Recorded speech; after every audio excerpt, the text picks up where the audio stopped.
Whoa,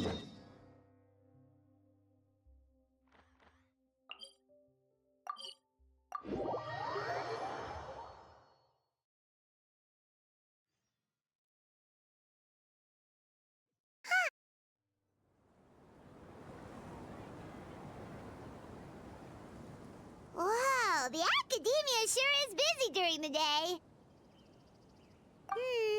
But where should we go looking for people that we know?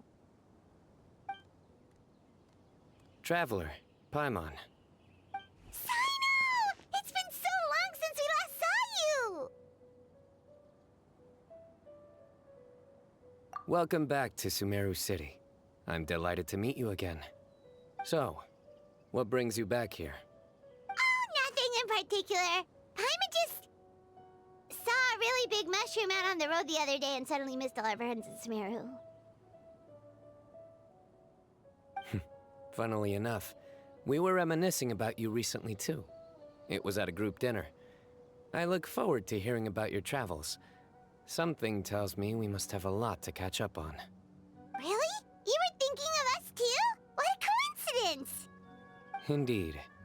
Or as I call it, the biryani factor.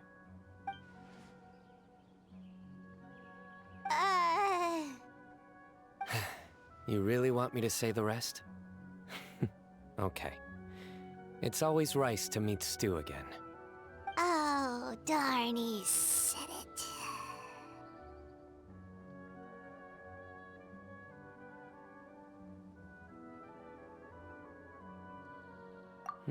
You like that one, huh? You must if you remember it after all this time. Admit the truth. You have long been in awe of my razor-sharp wit. All right. Here's your 500 Mora.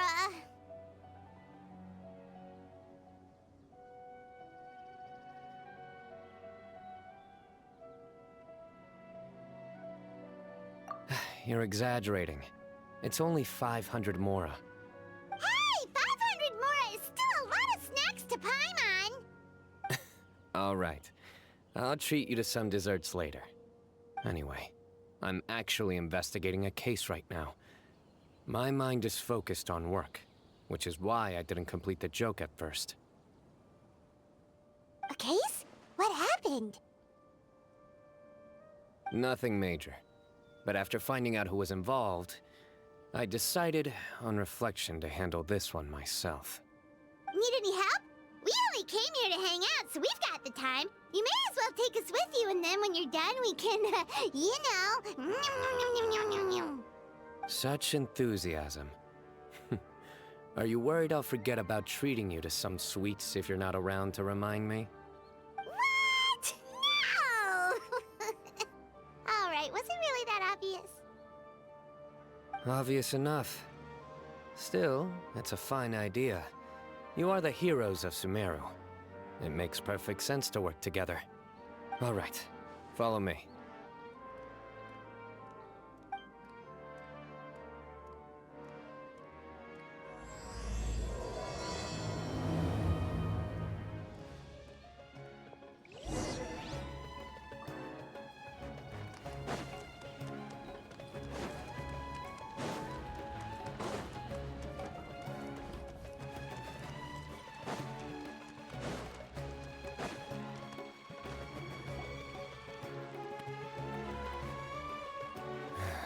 Do you see him?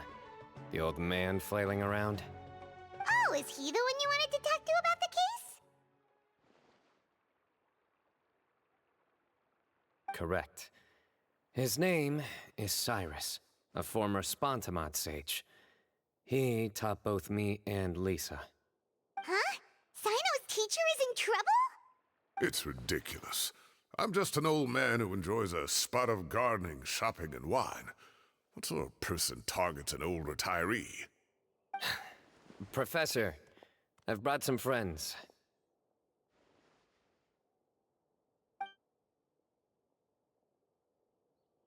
Ah, Cyno. Now who do we have here? Hold on, let me think. A flying fairy dressed in white? A youth who does not seem to hail from this land? My goodness. You must be the legendary traveler in Paimon. I've heard all about what you've done for Sumeru. Wow, looks like we're really famous. I've told him about you before. You are my friends, after all.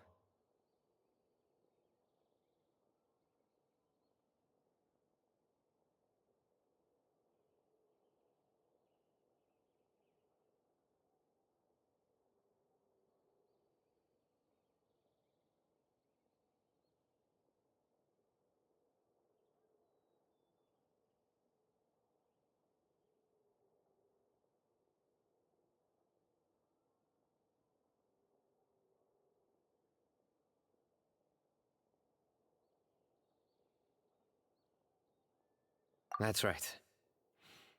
Let me summarize the situation.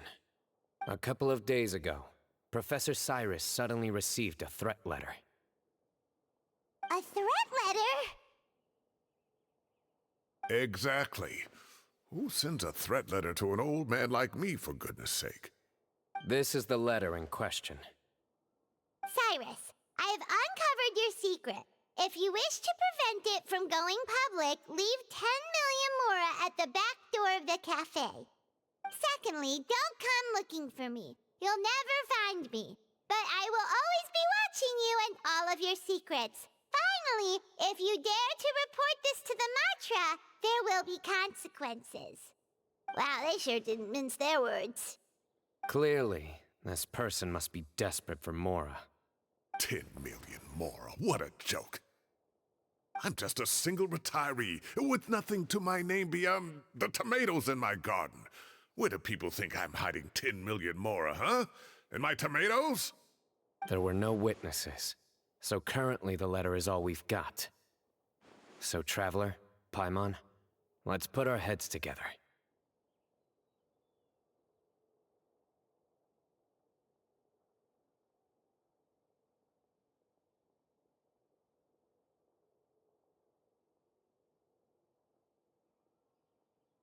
Paimon's ready too! All right, take a look. Do you see anything suspicious?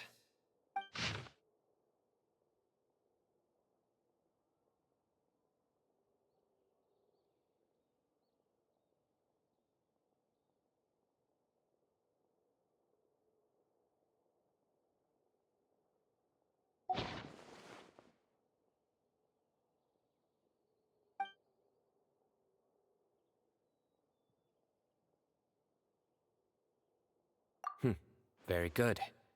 The paper has a rather rough texture. It's not the typical kind you see in most books. Another thing is, some of these strokes look kind of blurry. Could there be an issue with the ink? Possibly. And I bet the paper has something to do with it. Most of the paper around here is much smoother than this, and the ink is absorbed quickly so it doesn't run. This paper, meanwhile, it's very coarse-grained. Almost as if it's made from some sort of plant matter. It's certainly not the same paper as we use in the academia, but the ink is nothing special. Just regular black ink that gets a blue tinge when applied to paper. So do we think the culprit has a connection with the academia or not? Wait, check this out! Looks like this part got wet at some point. Agreed. The staining suggests it was a colored liquid, not plain water. It also looks like it was wiped off with a damp cloth. A colored liquid, so... tea? Wine? Looks like we're thinking along similar lines. Let's go talk to Arof. There are some things I'll need him to take care of.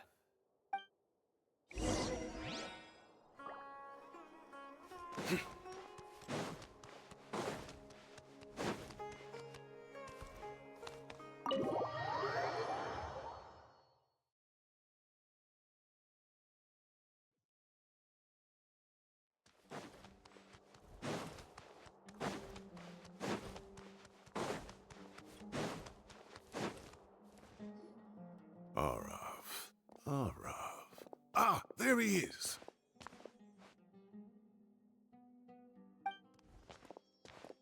Mahamatra Cyno, Sir Cyrus. Ah, and the Traveler and Paimon. It's been a while.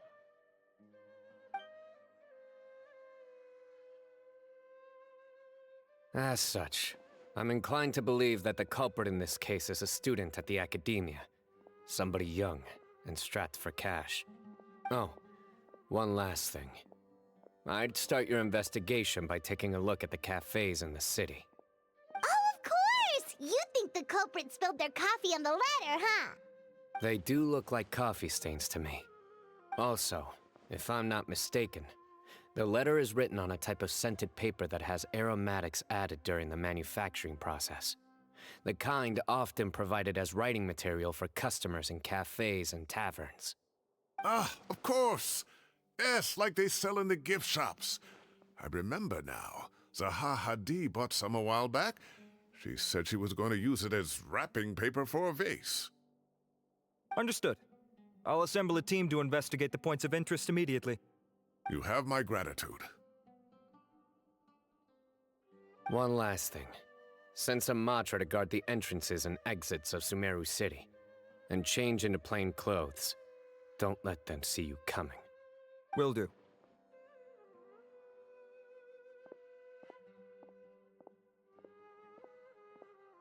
Great thinking, Cyno.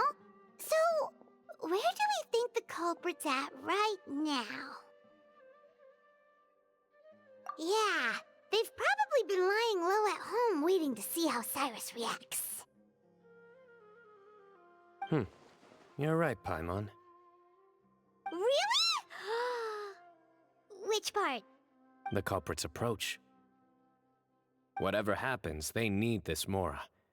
But just because they warned Professor Cyrus not to go to the Matra, doesn't mean they know what he'll do next.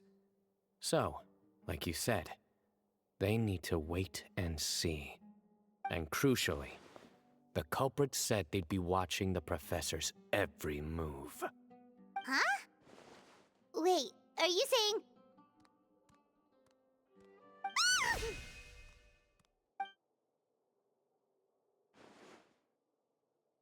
Found you! What are you doing? You wrote the threat letter! I don't know what you're talking about. What threat letter? I sensed someone was watching us from the shadows the moment we entered the House of Dana. You managed to stay relatively well hidden for someone reckless enough to threaten Professor Cyrus. There are a lot of people here, but we were looking specifically for Arav. Whoever followed us the whole way was likely to be the culprit. I was just listening in, that's all. You know something big's going down when Mahamatra Cyno shows up, right? So I got a little curious. What's the big deal? You smiled when Arav left. I saw it as clear as day.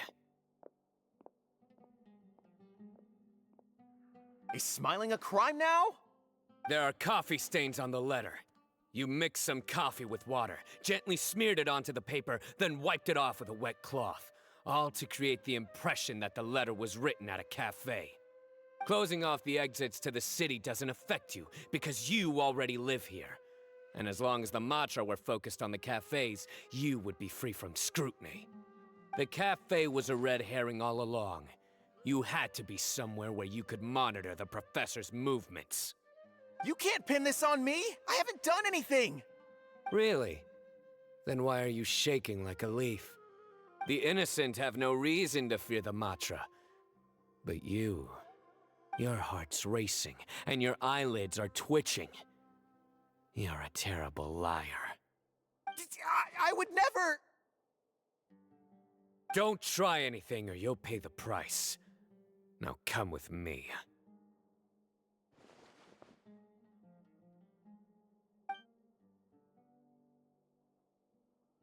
That was over quickly. Cyno already caught the guy.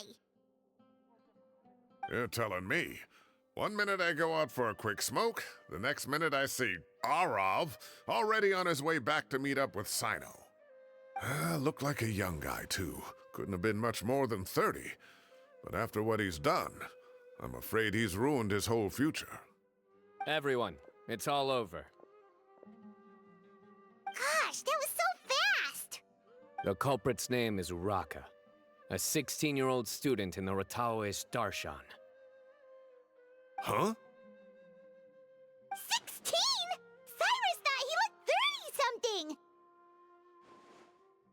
We checked his records. He's 16, a third-year student. But he looks so old. Yeah, seriously. Foolish child. He's too young for the criminal life. What the devil drove him down this path? We questioned the culprit regarding his motives. Oh, just spit it out. Nothing can surprise me at this point. Very well. It's our understanding that Araka is a mediocre student who has been underperforming in his classes. He started taking extra tutoring to improve his grades, but developed a gambling habit around the same time and lost a lot of mora. Down on his luck, he went to the tavern for a drink and overheard some people chatting about Sir Cyrus's comfortable retirement. They mentioned that he's always arguing about his tomato plants with some old woman on the street. Some old woman on the street? Goodness gracious. Has that rascal attended a single one of his classes? That old woman is Kasharwar's very own professor, Zaha Hadi. How can he not know who Zaha Hadi is?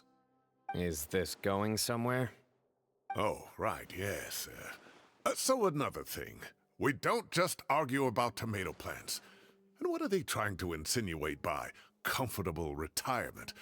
A man grows a few vegetables and suddenly he's living a life of luxury? Maybe it's more the fact that you have the time to grow vegetables in the first place. Araka mentioned he'd heard a rumor, alleging that Sir Cyrus illegally obtained a large sum of money from the desert before retiring, and kept it for himself instead of reporting it to the academia. Araka believes this money to be the reason why Sir Cyrus hasn't kept up with any academic research or other projects since his retirement. And given your advanced age, he thought you'd be an easy target to blackmail. Oh, Araka. I'm at a loss for words. I'm so angry I don't know where to start. People make up rumors all the time. I am quite confident that Professor Cyrus has never embezzled a mora in his life. Arav, you'll have to find some excuse to interrogate Araka again later. I need you to deliver a few firm fistfuls to him on my behalf. I completely understand how you feel, Sir Cyrus, but I'm afraid that course of action goes against the Matra's principles. Professor, there's no need to be childish about this. Oh, come on. I was clearly joking. Okay. Where does this go from here? The academia will determine the appropriate disciplinary action against the student. And as for the individuals spreading rumors about the professor's obsession with tomatoes and some old woman on the street, there could be a slander case here. The Matra will continue to investigate. Who said I'm obsessed with some old woman on the street? Mind your wording or you'll start a whole new rumor. You seem confused. Oh, don't you understand? Uraka is just a young boy who made a very rash and very stupid decision based on some groundless rumor he heard. Besides, I didn't actually hand over any mora to him. The whole thing sounds a lot worse than it is. All it costs me is a little reputational damage. That's all.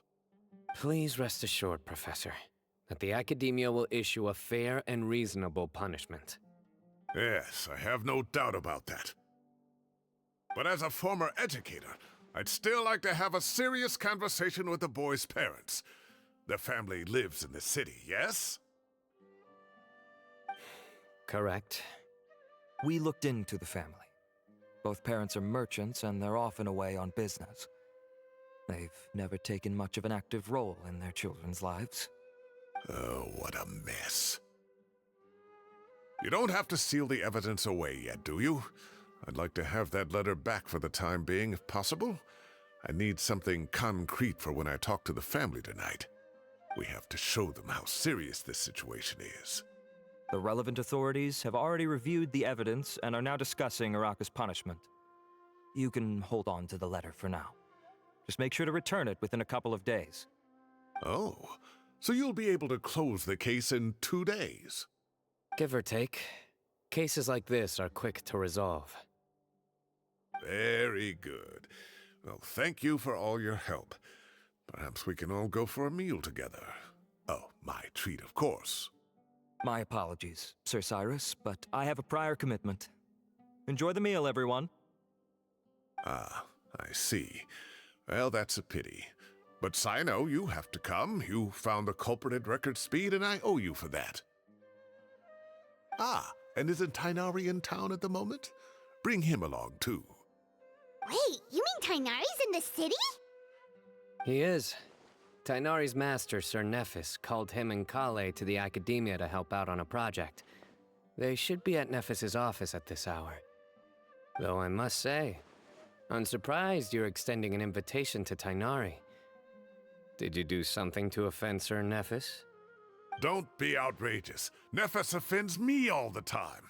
It's never the other way around. Anyway, hurry up and fetch Tighnari. I'll head over to the tavern with the Traveler and Paimon. See you there. Go on now. Don't keep us waiting.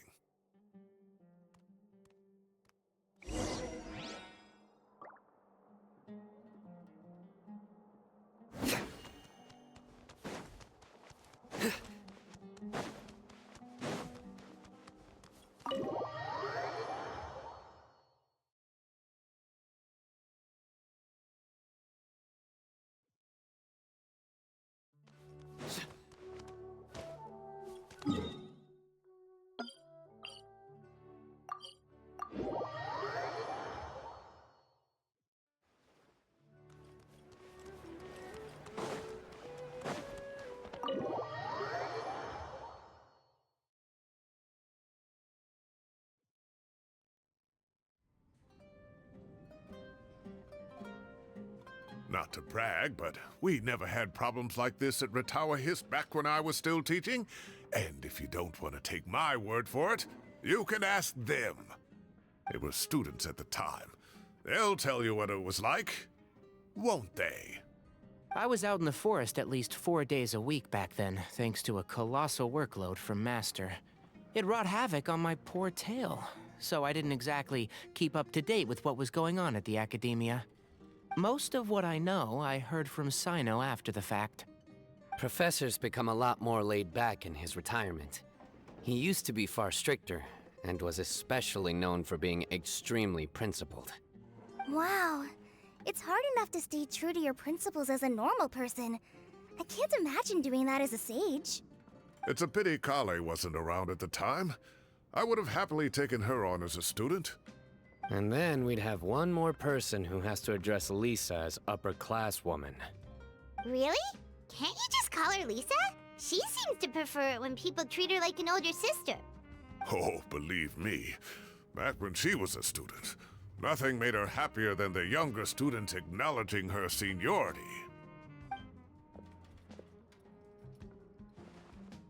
Whoa, more food? Are you sure about this? We don't want to take advantage. Oh, don't worry about it. Order whatever you like. And if it's not enough, order some more. After all your help today, treating you to dinner is the least I can do. I thought I heard some familiar voices. Ah, and Sir Cyrus is here as well. Oh, Kave, it's been a while. Zahahadi was talking about you last month. How have you been? I've been all right, thank you. You're looking very well, sir. I'm glad to see it. Have you eaten yet? Care to join us? That's awfully kind of you, but I had a late lunch, so I'm not really hungry just yet. I'll have dinner a little bit later tonight. I just came to Lombard's to buy some wine, and when I heard some voices I recognized, I thought I'd come and say hello. So what's the occasion, anyway? Some sort of celebration? Consolation, more like. You wouldn't believe the day I've had.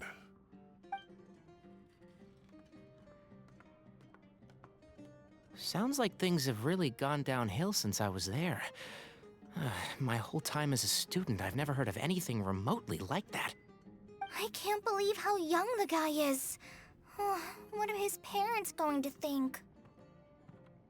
Young people are always more susceptible to making rash and ill-advised decisions. Their minds are still developing. It's just an unfortunate fact of life. But still, this boy has some nerve. Just look at what he wrote. Oh, it makes my blood boil. Wow, yeah. Jeez. I will always be watching you and all of your secrets. And then he just followed you into the house of Dana? If this were my son, he'd get the scolding of a lifetime. Oh. Luckily, I'm also an extremely principled person. Kave! Your order's ready, sir! Coming. I'll have to get going. Have a nice evening, everyone. I'll catch you all another time. Okay, bye-bye! Here I am. The coffee beans are in here too. Yep, it's all there. I'll stop babbling away now. Let's eat before the food gets cold.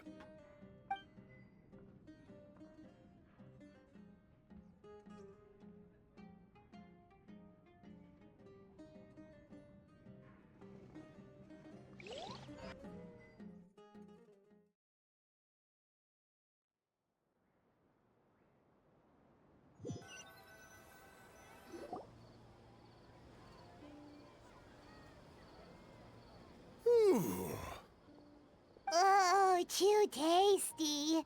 Paimon's belly is about to explode. Oh, mine too. I'll have to walk home to burn some of it off. Thanks for dinner, Sir Cyrus. Master Tighnari and I will bring you some homemade herbal tea next time. It'll do wonders for your sleep. Well, I look forward to that. In fact, could I trouble you to bring a little extra for the other old folks on my street? I'll be the envy of the neighborhood. No problem at all. I'll pack some up and bring it over.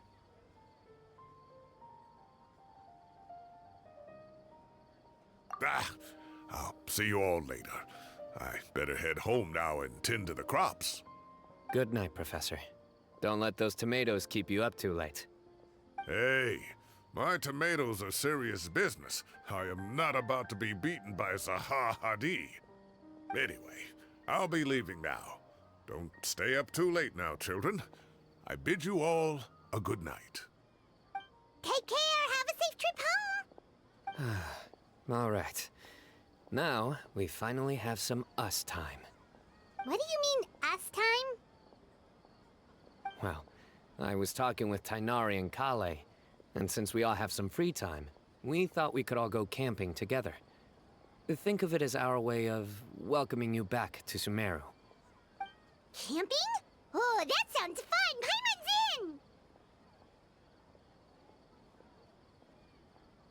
in! Right? It's been so long since we did something fun together. I can't wait! Everyone, let's meet tomorrow afternoon at the riverbank to the southeast of Gandharvaville. No need to bring anything. We've already packed everything for the trip. Just bring your delightful selves and prepare to have some fun. You got it! We'll be there! Great. Then we'll see you tomorrow.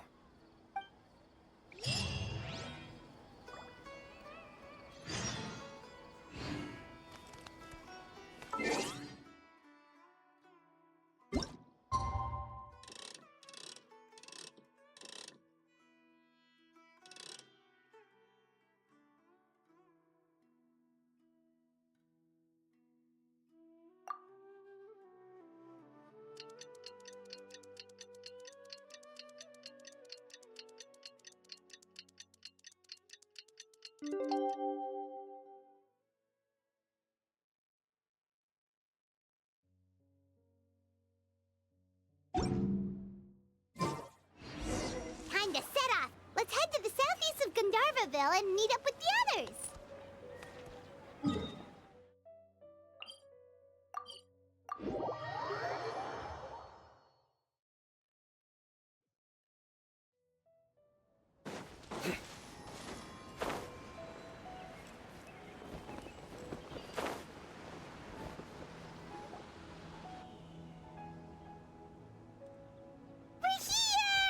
Wow, you guys are ahead of the game. You set up the tents already. I'd say we're right about on schedule, actually. We were aiming to have them set up before you arrived. Traveler, Paimon, let's go fishing together. Whatever we catch, we can grill for dinner tonight.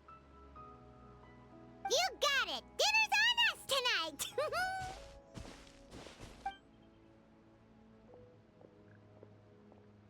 I hope I can contribute too. The other forest watchers gave me some fishing tips a little while ago. I'm really looking forward to giving them a try.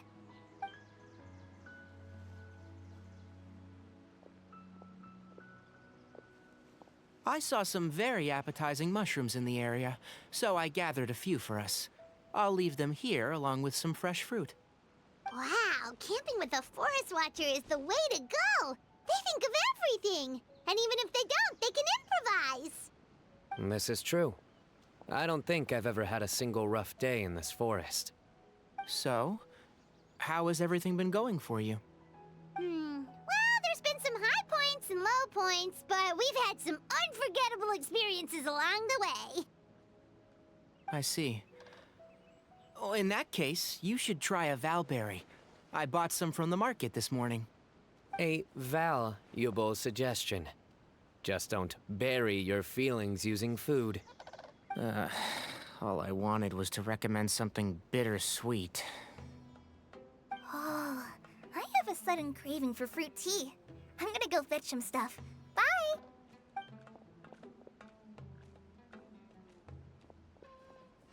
She sure made a run for it.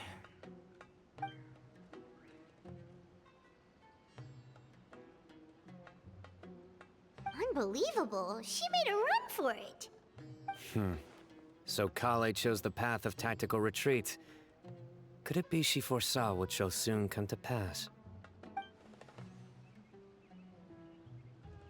My dear friend, you know what I am about to say.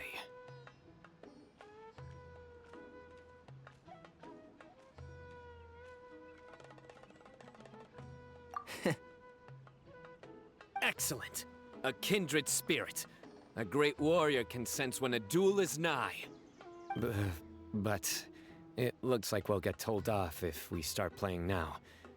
Let's enjoy the nature for a while longer.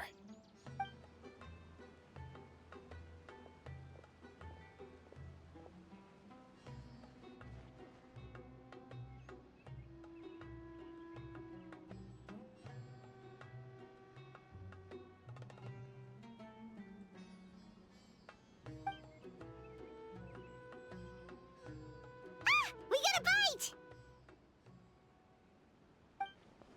I'll reel it in.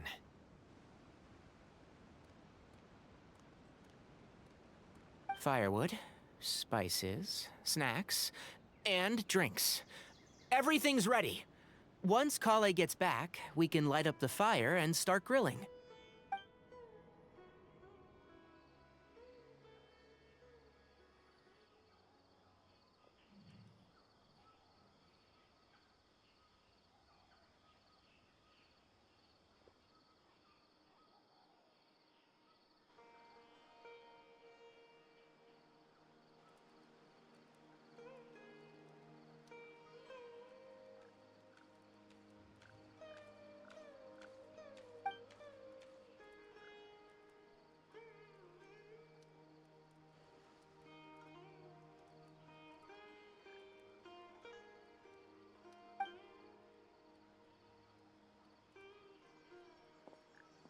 There are 3 tents.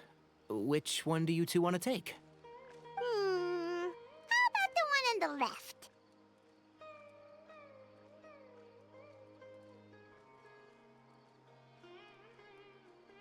Well, Paimon just thinks the ambiance here is a little better. True. But it's also the closest to the water. If there are any sleepwalking fungi around tonight, they might stumble into your tent. Well, that's no good. Take my weapon. You can use it to bar the entrance. Anyone would think you were sealing the gates to King Deshret's mausoleum. Excellent. Then this tent will be an impenetrable fortress. I'm back! How's your appetites? Ready for the barbecue? Always.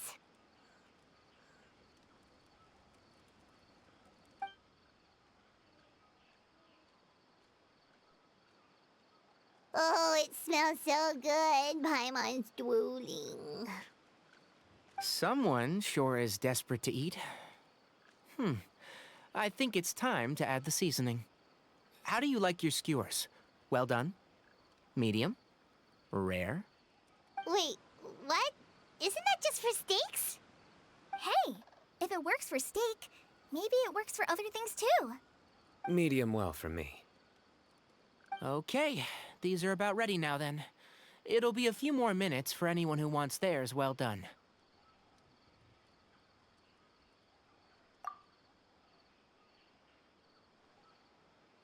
Oh, that was so delicious. If Paimon's stomach had space, she'd eat 3 more skewers. I ate a lot too. Here comes the food coma. If you're tired, then go rest. You must be getting sleepy too, Paimon. Why don't you guys head to your tents? Cyno and I will clean up. Tonight I show you mercy. Our sacred duel will take place another day. Good night.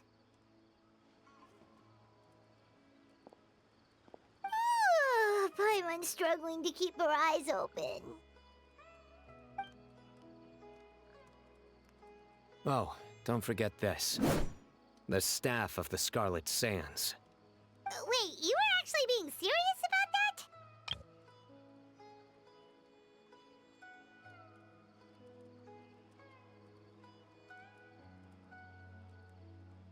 that? It's a very powerful weapon. Try it. Paimon can't even lift that thing. Fair enough. You sure you don't want it? Yeah, Paimon's sure. We'll be fine. And even if we do get an uninvited guest in the night, Paimon will be here to take care of the traveler.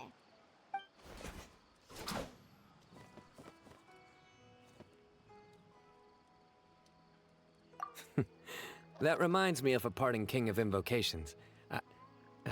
I'll tell you about it tomorrow. But right now, it's time to rest. Sleep well and sweet dreams.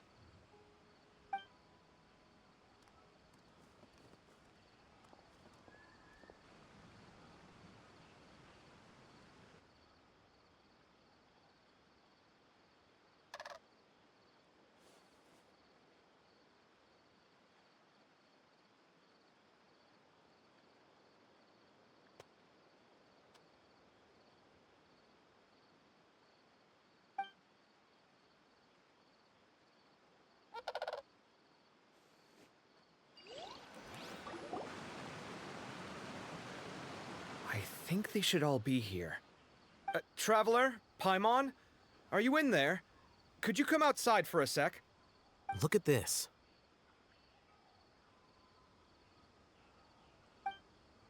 What the? What's this sword doing here? Is it supposed to keep out intruders? Evidently. Huh? Who is it? Oh, what time do you call this?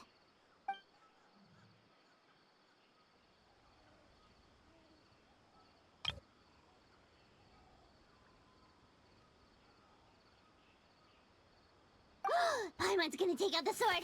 Yeah!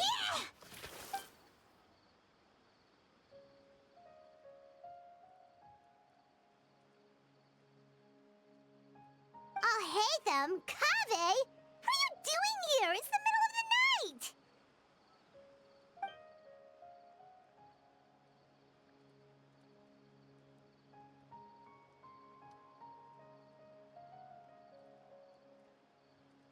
Sorry to wake you up at this hour of the night, but we've got a situation on our hands.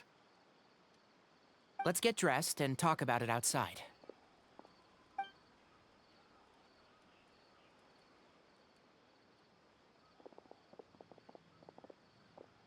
Something has come up.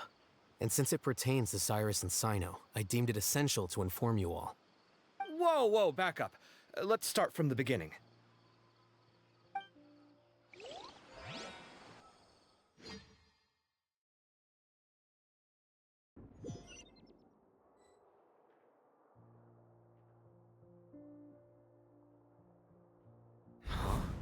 Where'd the wine cups go?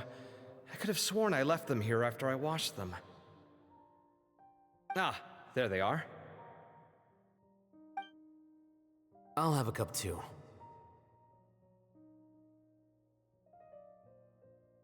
Can you see if the cookies are still on the table?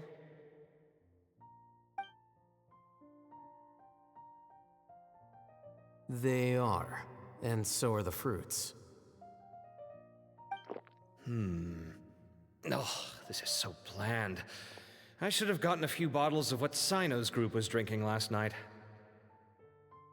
Do tell. What were they drinking? Oh, right, I forgot to mention. So, I ran into Cyrus yesterday evening when I went to the tavern to pick up some things. He was hosting a dinner for Cyno, Tighnari, Kale, and the Traveler and Paimon. Anyway, they got a bottle of Lombard's new vintage for the table. At least, I think that's what it was. It looked pretty good. Sounds like they're all tangled up in this. You know what it's about, right? 16-year-old kid tried to extort Cyrus. He was asking for 10 million mora. I heard some people talking about it on the streets, yes. Didn't take them long to catch the culprit. The sages are probably dealing with the case by now. I wonder what Sir Nephis and the others will make of it. Oh, Cyrus showed me the extortion letter, too. It was crudely written, but the paper had this beautiful pattern on it that I've never seen before. Really caught my eye. Give me a sec, I'll sketch it out for you.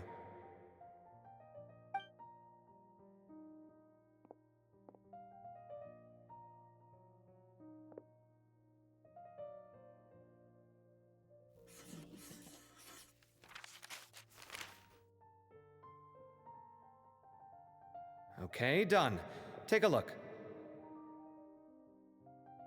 You see what I mean? I don't think I've ever seen writing paper like this around before. God knows where the culprit got it from. Interesting. These are all motifs associated with the tribes of the desert. What? Really? Take this, for instance. Looks like an outline of a spire, similar to the kind found on some ancient palaces. And the crisscrossing and mirroring here, I recognize that too. It bears a striking resemblance to an ancient emblem, one that hasn't been used in a very long time. Whose emblem is it? It's the emblem of the Temple of Silence.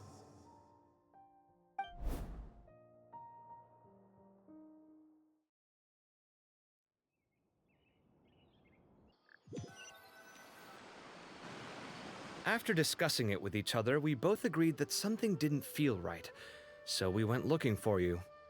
This was a long way to come from the city. Alhaitham figured you were probably with Tighnari, so Gandharvaville was our first stop. But the Forest Watchers told us that you'd gone camping. Then, just as we were heading off to the campsite, we ran into Cyno. He said he was on a supply run. We exchanged a few words, and then he ran off. Hold on. So what's the deal with that emblem you were talking about? The Temple of Silence, you said? What is that? Should we be worried? Something's up, huh? Give me a second. Let me get Kale.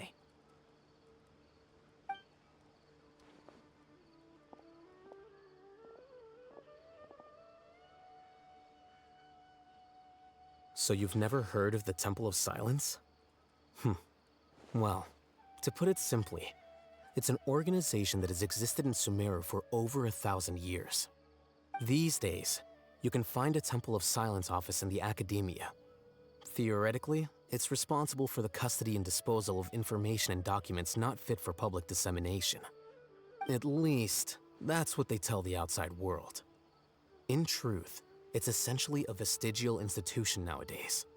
There's an office with their name on it, but it's functionally obsolete. Historically speaking, the original Temple of Silence is said to have been established by Hermanubis, one of the 7 pillars of King Deshret and the greatest of all sages. Most of the organization's members hailed from the desert. By contrast, none of the Academia Temple's current members are from the desert region, nor do they use any symbols connected with the desert folk. So the Temple of Silence at the Academia is just a fake? Wow. It's possible. The real question is, Why? My guess is they're covering something up. So, how do you know all this? Sounds like some pretty top secret stuff. Did you forget? He did a stint as acting Grand Sage, and kept the pay raise even after he resigned. Oh, yeah! Paimon did totally forget about that. So you took the chance to read all the top secret documents while you were acting Grand Sage, huh?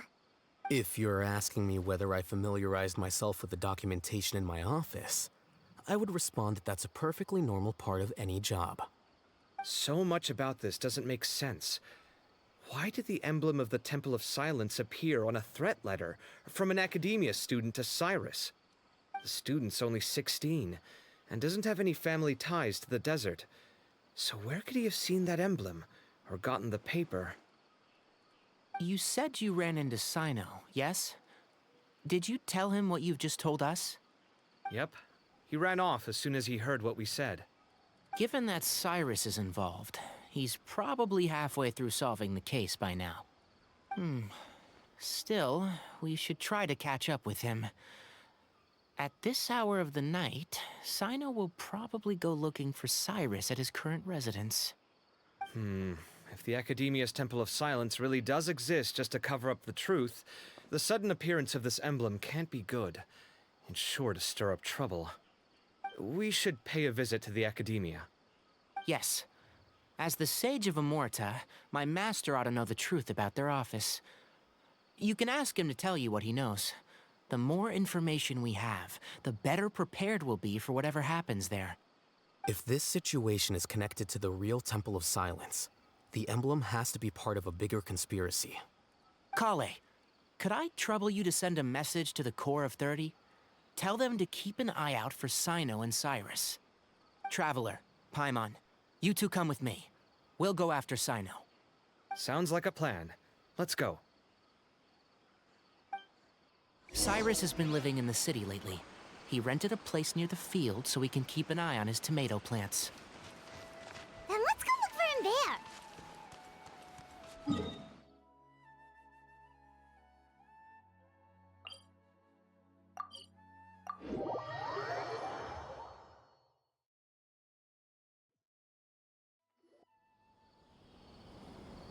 Here we are. This is the place. We might be too late. Looks like nobody's home. Oh, Cyno moves fast. If he was here, he's probably long gone by now. I know that voice. Is that Tighnari I hear? Ah! Professor Zahahadi!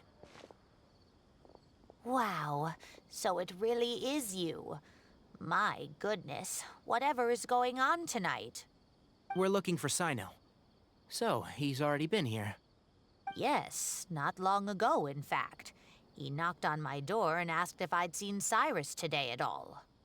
I told him the old fool left early this morning, and I hadn't heard him come back. So we went to his place, and would you believe it? He's gone. Goodness knows where to. It must have alarmed Cyno, because he took off in an awful hurry after that. He never did explain what this was all about. How serious is it? Well, if Cyrus isn't at home... Oh, it sure doesn't sound good. Professor, did you hear that a student recently tried to extort Cyrus? Why, yes. When I left the house that day, I noticed he was watering his flowers in the field in complete silence. He had a piece of paper clutched in his hand, and he looked lost in thought. I could tell something was troubling him, but he wouldn't tell me what it was. If Cyno hadn't happened to visit him that day, he'd probably still be holding on to that thing. After seeing the letter, Cyno told him to contact the Core of 30, but Cyrus was very reluctant. He claimed it would only damage his reputation. Eventually, he relented, after much persuasion from Cyno. Huh? Cyrus didn't want to report it?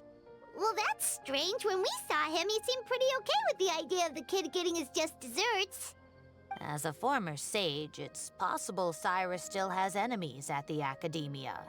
That's why Cyno was so insistent that he report the matter to the authorities. I was there while they were going back and forth over it. So Cyrus initially hoped to stop this from going public. But why?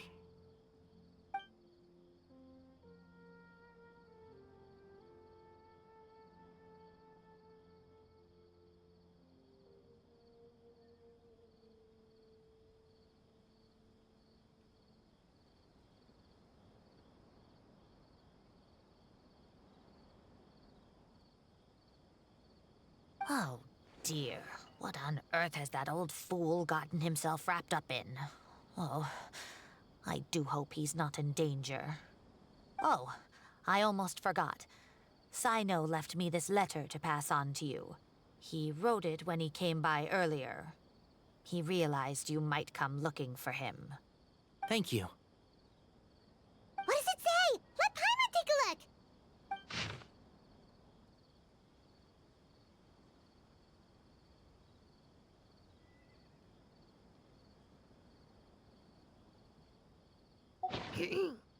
My friends, this is a rather complicated state of affair. Unfortunately, I cannot disclose more than that.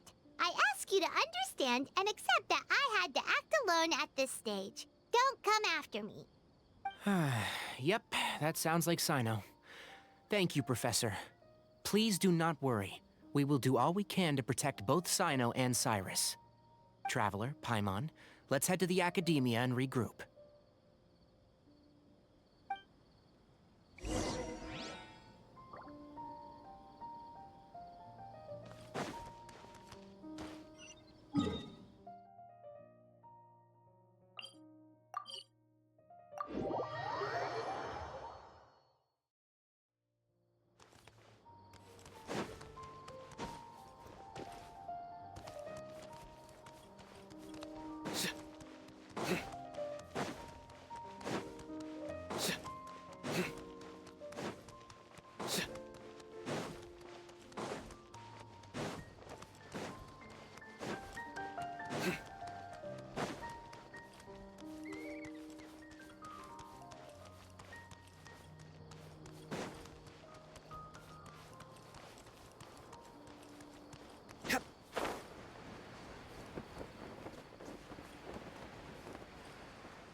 You're here? I thought you were going after... Ah, I guess you lost their trail. We went to Cyrus's house. No one was there. Cyno got there before us, but he was long gone by the time we arrived. He didn't say where he was going? No, he left us a letter and told us not to go after him.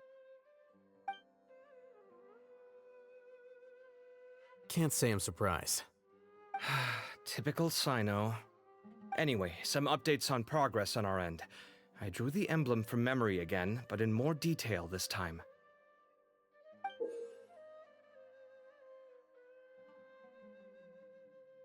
I checked some ancient texts for a similar design. The one I found was a little blurry, but the similarities in the general form and certain details were clear enough to confirm a match. Yeah, and we're lucky we found anything at all. It turns out the emblem was all but lost to history.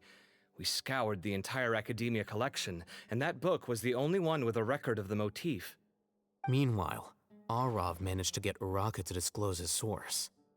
The one who told him about Cyrus's embezzled funds was a young man from the desert. According to Uraka, he had a striking presence and was well educated. Apparently, the two met in the tavern over a game of cards. The guy claimed to be in the city for business, as part of a merchant caravan. Uraka was intrigued when he heard what his new acquaintance had to say, and brought up the idea of extorting Cyrus for Mora. The guy encouraged him to go ahead with it, then handed him some pen and paper to write the letter. I see. So it could be that this person planted the paper intentionally. So, how do we find this guy? Did Uraka say where he is? He doesn't know. He claims not to have seen him since that day in the tavern. The man gave him some tips on how to carry out the extortion, but from then on, Uraka was acting alone. Nephis and Arav have gone to meet the Core of 30 and review the city's entry and exit records. Also, Nephis admitted that the Temple of Silence in the Academia is just a facade. The true Temple of Silence once came to the rainforest to establish a collaboration with the Academia, but as time went by, the sages gradually became corrupt and foolish. The Temple of Silence felt that they could no longer trust the Academia and ended the partnership. They retreated back to the desert about 400 years ago.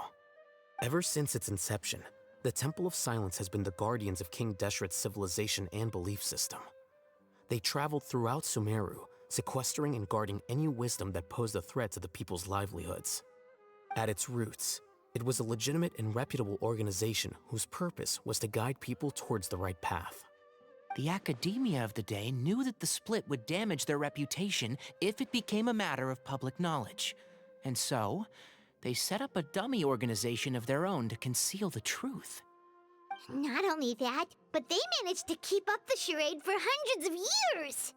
So how did Cyrus become acquainted with the true Temple of Silence if they left centuries ago? I'll bet that's the question that bothered Cyno. Probably why he went after him in such a rush. Whoever is behind this, getting Uraka to extort Cyrus was only the first step of the plan. Their true goal in doing so was for Cyrus to see the emblem on the letter.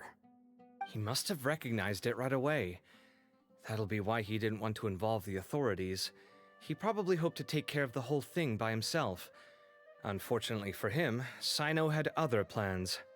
Since the desert is where the Temple of Silence originated, that is in all likelihood where Cyrus went. I have to go after him. Really? Are you sure that's a good idea, with how you respond to the heat? Why don't we send someone else? I should be fine, as long as I bring plenty of water. Besides, I just can't shake this ominous feeling that if we don't catch up to them soon...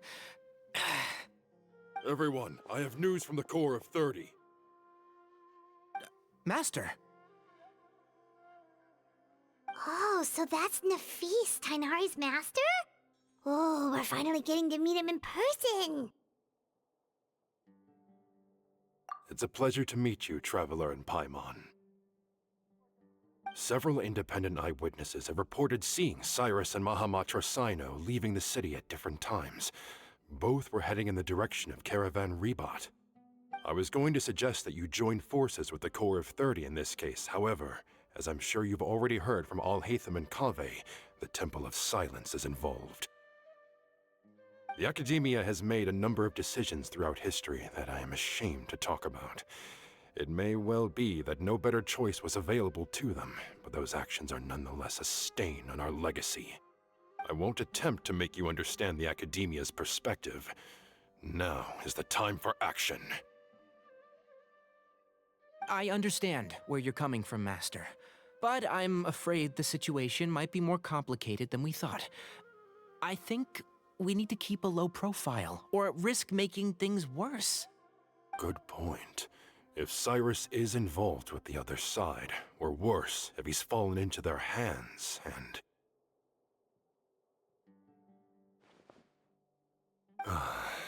everyone. We have to get Cyrus and Cyno back safely. We cannot afford to lose them. Need our help? Whatever you need, we got you covered. Really? Wonderful. You have my most sincere gratitude. Arav and I will continue to follow up on the lead from Uraka. Kaveh, Scribe Alhaitham, I'd like to ask you to cover the duties of the House of Dana. Tighnari, you are planning to go into the desert, correct? I am. Kaveh, I'll be okay. You stay behind to help Master and Alhaitham. Well, if you're sure. Okay. But be careful. Thank you all. Arav, let's go. You'd better get moving. Don't forget to ask for help when you need it. Will do. Let's go, Tighnari. Hopefully we can catch up with Cyno before it's too late. Knowing him, he's probably covered a fair distance already, but we still have a shot. Let's take it.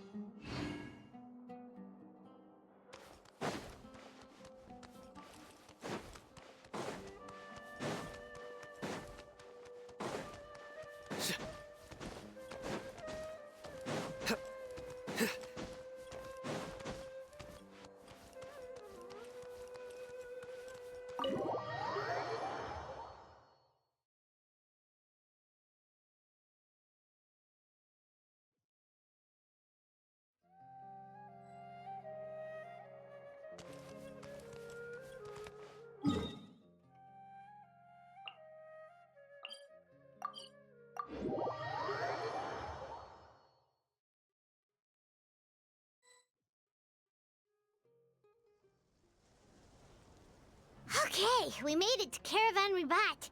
Where should we go next? Maybe we should ask the nearby guards if they've seen anything. Hold on. Look over there. Is that Dia? You sure you want to brave the desert alone? I mean, it's your choice at the end of the day, but still. It's not my first time. I'll be fine. Cyno.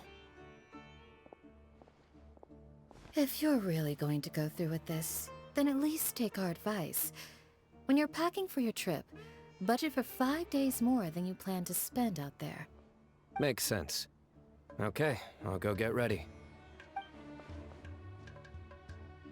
Thought we might find you here. You're trying to retrace Cyrus's steps, aren't you?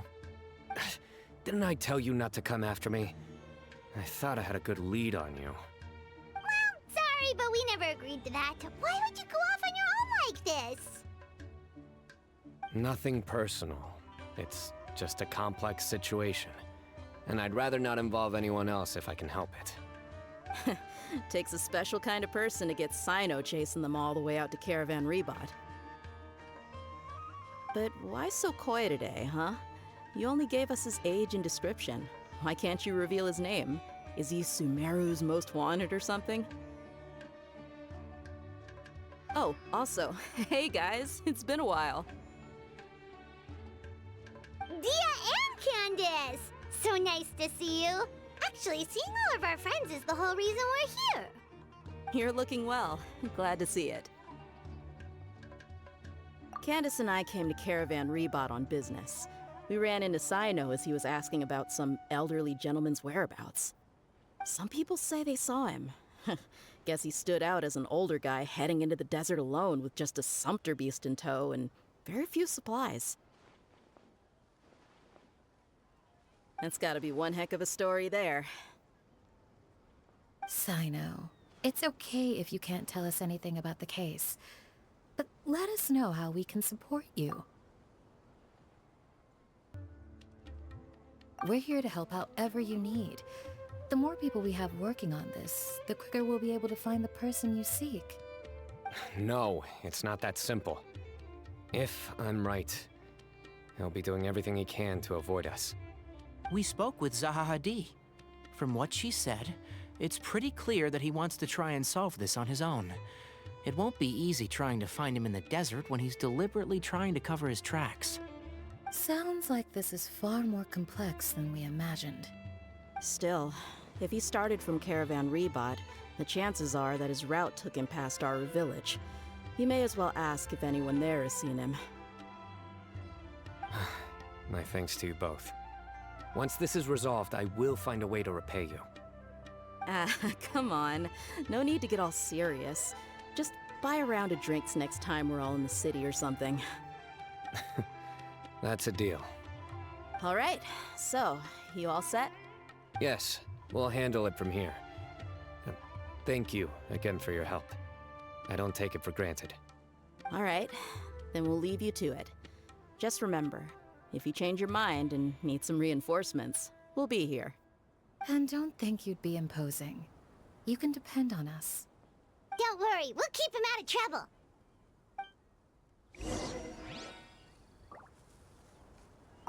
Cyno should count himself lucky that the Traveler and Tighnari got here when they did. What was he thinking, trying to play the lone hero? The desert tests the character of all who enter it, and only those with wisdom and courage shall prevail. But take heart. With his companions by his side, no harm will come to Cyno.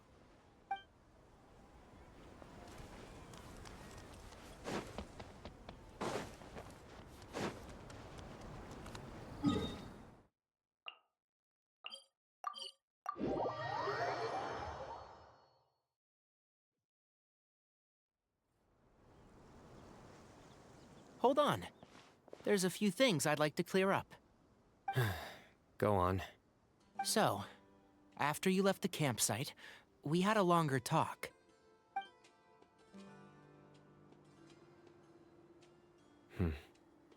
Clearly, we've only scratched the surface of the Temple of Silence question. It doesn't surprise me at all that the one in the academia is a fake. Do you have any connection with the Temple of Silence? I do. I trust you're all aware of the spirit that gives me my power. Hermanubis, the original founder of the Temple of Silence. Due to my unique constitution, I was put through a number of trials in the desert when I was younger. Later, I met the professor, and he brought me to Sumeru City. But my memory of that time is hazy. I can't recall much. It's a good thing that Kaveh noticed the emblem on the letter. Without that, I don't know if we would have connected the dots and realized there was more to this case than mere extortion. I did not recognize that symbol at all. Whether that's because I've never seen it, or because my memory fails me, it's hard to say. Yeah, you're right. Thank goodness for Kaveh, and for Alhaitham's diligence during his time as acting Grand Sage. But Cyrus must have recognized it right away, right? Otherwise, he wouldn't have had any qualms about you reporting it. Oh, maybe his connection to the Temple of Silence goes even deeper than yours. I suspect so too. Professor has never once mentioned the Temple of Silence in conversation. And whenever the conversation turns to Hermanubis and the concept of spirit indwelling, he avoids going into any depth. Well, speaking of avoiding things, you do realize, don't you, now that we've caught up with you, you're stuck with us for the rest of the way. I am aware. And I have accepted it. Or rather, I don't see how I could manage to ditch you en route, so I might as well accept that you're coming with me. That's right. Fact is, we're coming with you whether you like it or not, so the best option now is to try to look out for each other. Ha! Fair enough. Then at least let me buy you a drink once we're back in the city. Works for me. All right, off we go. Let's start by seeing what the guards here can tell us.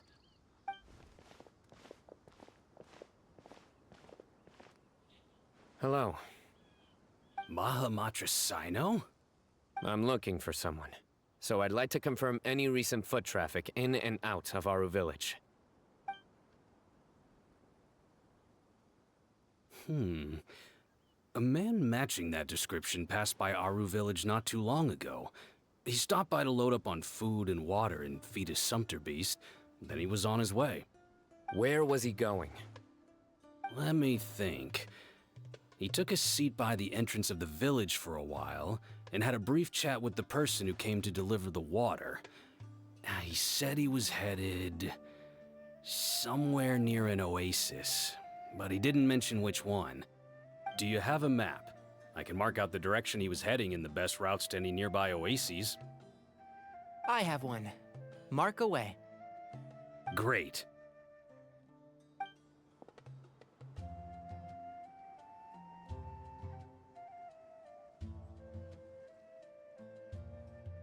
There you go. Thank you so much. You were a great help. You've got a really good memory. Ah, you're quite welcome. Just doing my job. Best of luck. I hope you find him soon.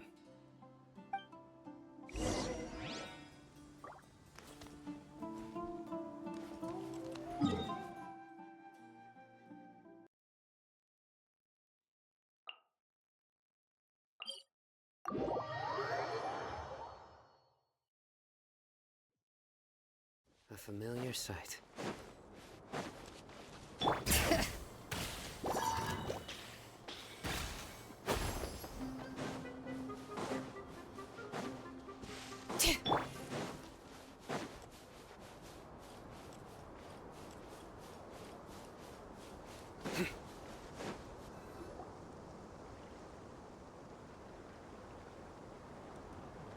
Hold on. I see some people over there.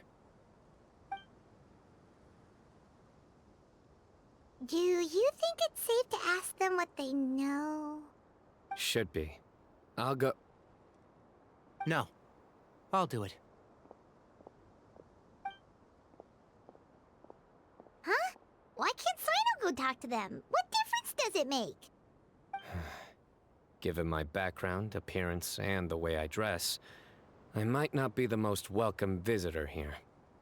Just in case, it's probably better to let a more neutral party handle things.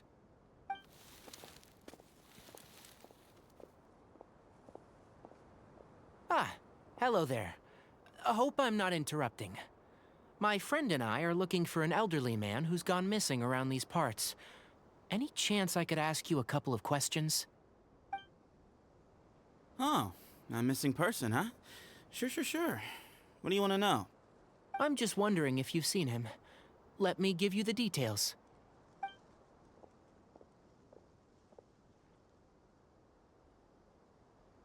So, a silver-haired guy in a long robe, culture type with thoughtful eyes, and he's traveling alone. He'd stand out like a sore thumb around here. Yeah, sounds like the kind of guy we'd remember if we saw him. He's looking behind me.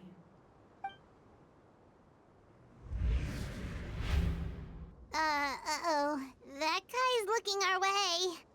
Your friend over there stands out a lot, too.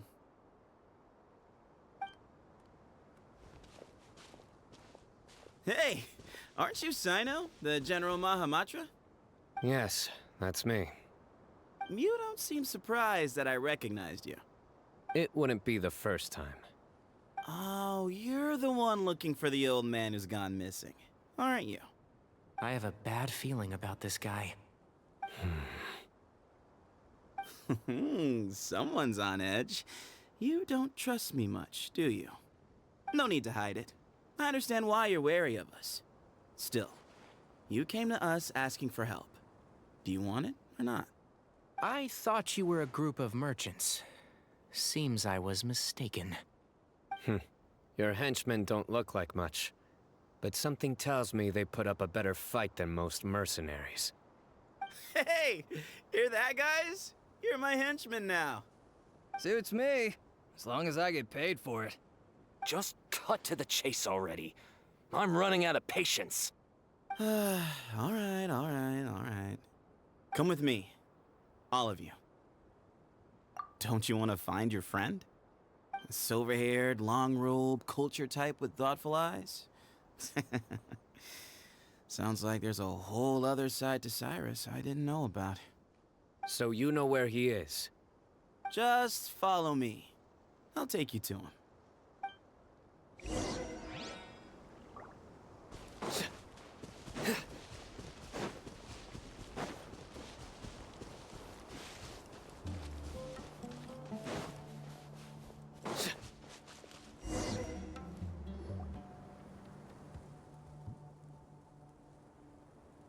And here. What? Where are you looking? There's nothing here! Please step back. Whoa! Something's coming out of the ground! What is this enormous building doing here? And how was it so well hidden? King Deshret's technology? Wait, so... Hold on, who are you guys really? Is this the Temple of Silence? So you're a member? All good questions. There'll be plenty of time to address them later.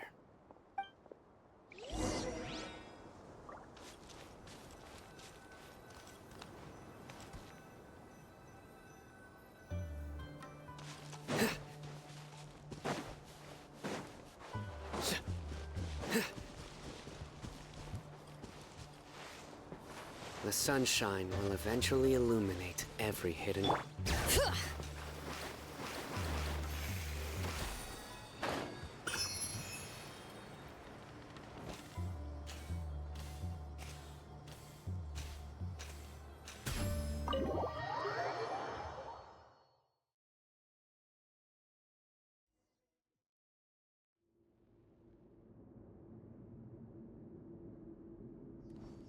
This is not what Paimon was expecting to find in the desert, especially not hidden right next to an oasis. Ooh, Paimon's scared. They must have kidnapped Cyrus. Do you think this is the guy Raka met in the tavern? What's wrong? Thinking about your professor? I just hope for your sake you haven't done anything you might regret. Me too. Hope I haven't done anything to incur your wrath.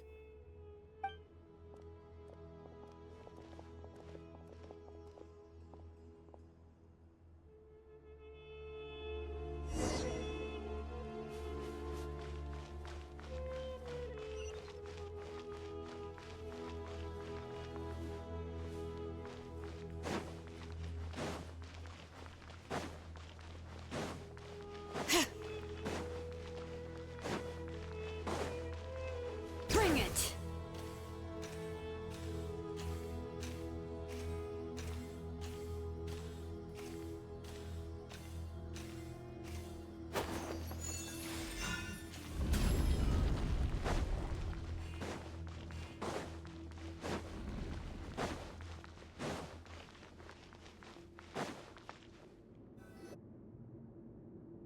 All right. You can wait here for now. I'll inform our leader that you've arrived at the Temple of Silence. Sit tight until he comes to greet you.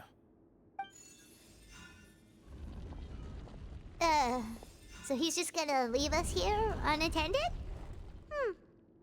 Maybe we're not being kidnapped after all. They can't have been at the oasis by chance. They were waiting for us. Whoever the leader is here, they were obviously counting on us showing up. So this is the Temple of Silence. After leaving the rainforest, they hid themselves here? Hey, look! That guy's coming back. Don't worry. Someone will come and call for you soon. What's your name? Sorry, guess I was so delighted to see you, I forgot to introduce myself. My name is Sethos. I'll be here if you need me, but I'm not planning on answering all of your questions. Other than that, you can occupy yourselves however you see fit. So we're free to explore by ourselves? Yep. I mean, I'm not worried about you running off. Cyrus is here. And unless I've misunderstood, you're all quite anxious to see him again. He's right. Well, if we've got some time, we might as well take a look around.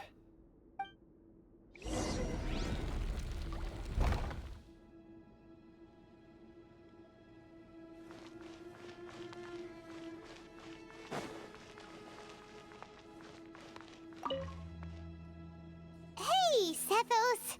Have you got some time to chat? Sure. Although, I'm assuming by chat, you mean you have questions for me? I don't blame you. Anyone else would. Not often.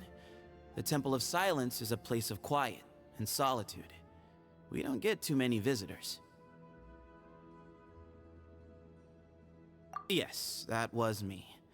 Although, tricked is a stretch. He was asking everyone in the tavern about ways to make some easy money. He insisted that nothing was off the table, even if it broke the law. So, I told him that Cyrus had embezzled a large sum of mora from the desert. So you framed Cyrus for a crime that he did not commit? No. That's not entirely true. Let me jog your memory. The letter just said that he had uncovered Cyrus's secret. It didn't say what secret that was.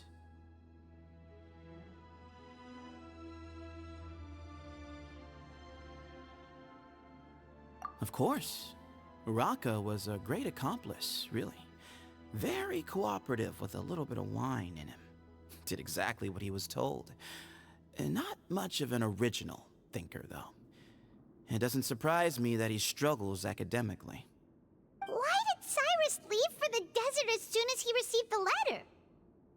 You'll have to ask him that one yourself. Certain things I can't answer for him.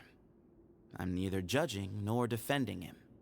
All you need to know is that he recognized our emblem, and it was his own choice to take the bait. What kind of question is that?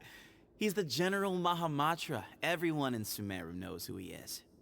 Right, but back at the Oasis, you can't have known who he was for sure, or you wouldn't have asked him. So, what we're really asking is, have you never seen him in person before? I've lived in the desert my whole life. Guess you could say I've never had the pleasure. Ugh, why does Paimon feel like this guy's not being straight with us? Come on, we've only just met. If I give you all the answers up front, you'll have nothing left to look forward to. Nope, not once. Really? I have no need to go there.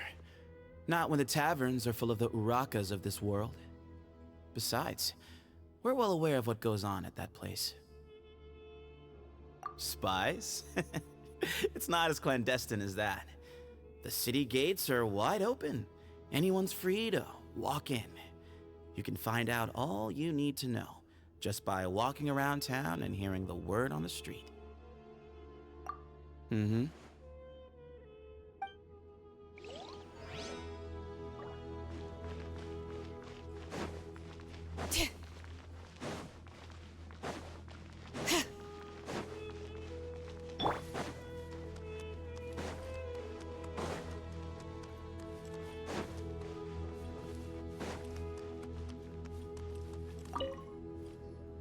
I never imagined that the true Temple of Silence would be hidden somewhere like this. We've passed through these parts before, but never noticed anything. That's King Deshret's technology for you, I guess. It borders on the miraculous. Amazing to think that it's been preserved intact all this time. We should be wary of our hosts. Still, at this point, we can be confident that the professor is safe and sound, so that's something.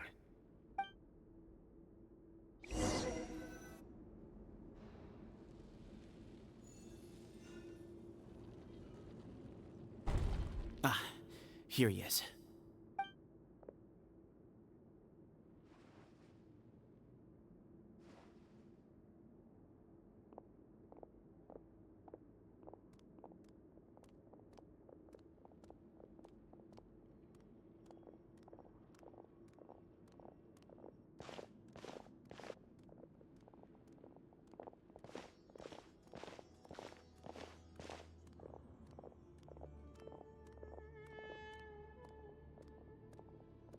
Grandfather, the person you wish to see is here. Well done, Sethos.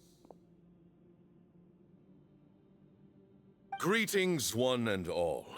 I am Ba Moon, the current leader of the Temple of Silence. I know why you are here, and I thank you for your patience. Bring him out.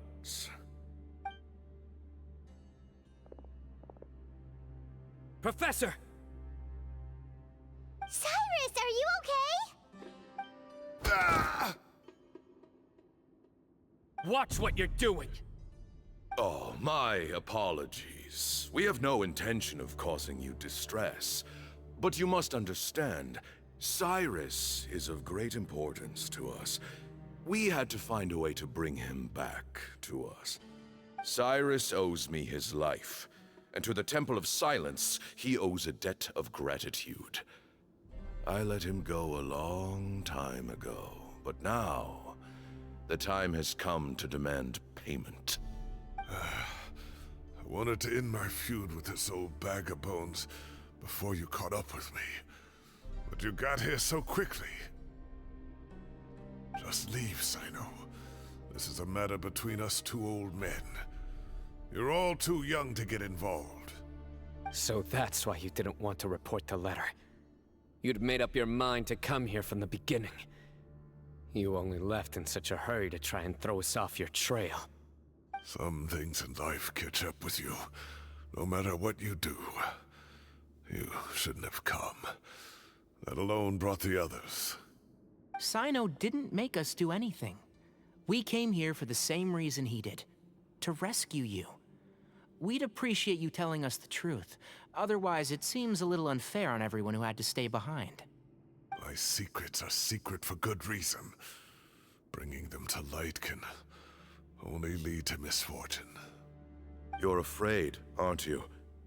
You can't bring yourself to speak of your past deeds to the students you nurtured as if they were your own children. You recognized our emblem because for many years you lived among us. Indeed, you all but became one of us. You knew as soon as you saw the letter that we, not Uraka, were the ones speaking to you. It threatened you only because you know what you did. Your own guilt convicted you. For you, Cyrus, are a traitor. You once shared your learning with us, and joined us in our mission to revive the might of Hermanubis, to bring new hope, new opportunity. But then, you betrayed us. You bargained for your independence with your past contributions. And then you left, taking with you Hermanubis' might and the wielder of his power. We both know what I said to you that day. That as the leader, I grant you permission to leave, but that one day, the sands of time will catch up with you. And when that day comes, you must pay the price you owe. You really know how to hold a grudge. Hermanubis' might? And the wielder of his power? Does he mean you?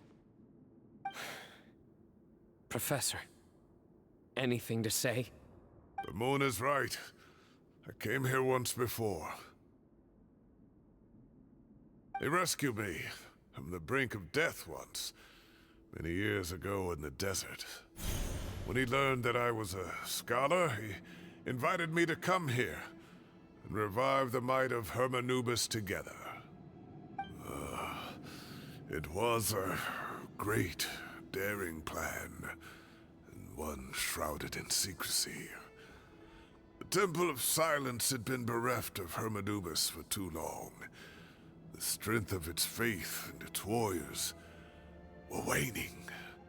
Bamoon proposed that we implant bar fragments, shards of Hermanubis, into the bodies of suitable vessels. If the experiment was successful, the spirit of Hermanubis would then dwell within the vessel. Many believers volunteered themselves for the experiment. But we soon discovered that the bodies of grown adults could not withstand Hermanubis' power. In the end, Bamoon offered his own adoptive grandson.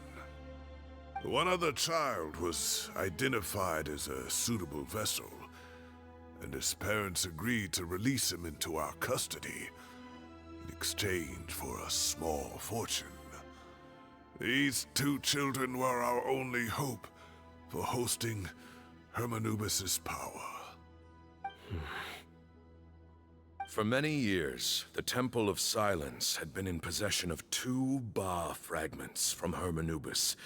As remnants of his raw power, they were exceedingly rare treasures. The test subjects were sent into a room that had been prepared for the ceremony, and instructed to approach the Ba fragments, whose power had been amplified. If, after some time, this power did not repel them, this would mean that they were suitable vessels. The original plan was for a 3-stage experiment: resonance, implantation, and recovery and observation. The resonance stage went quite smoothly for both candidates. As the 2nd stage began, I realized a decision had to be made. Should we implant the fragments one at a time? This would allow us to monitor the results after the first round and adjust our plan accordingly. Or alternatively, we could implant each fragment in a different vessel at the same time and compare their effects. But as I was deliberating, both Ba fragments suddenly became active. They glowed with a light we had never seen before. I knew that if they were not implanted right away, they would disintegrate and be gone from the world for good. Our 2 vessels had both displayed great promise by successfully resonating with the fragments. Under the circumstances, the thought of implanting both fragments into the same vessel seemed out of the question. To preserve our faith and our power, we implanted each of them with a single fragment.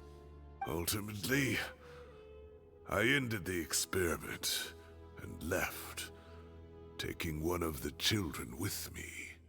In recognition of your past contributions, I chose not to send someone to hunt down and kill you both.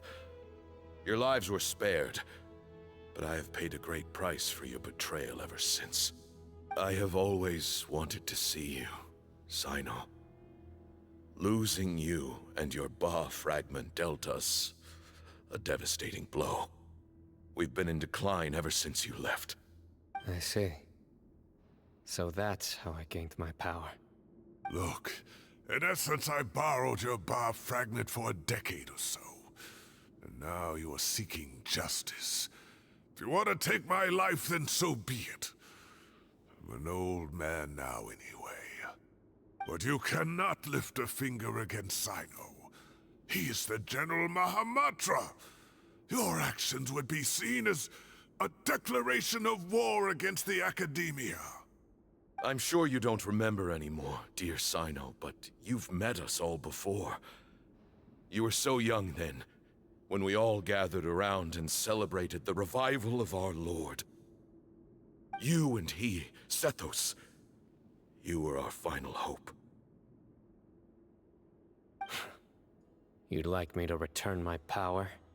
As a follower of Hermanubis, I have allowed this power to remain in the rainforest for far too long. Now, it is time to reclaim it.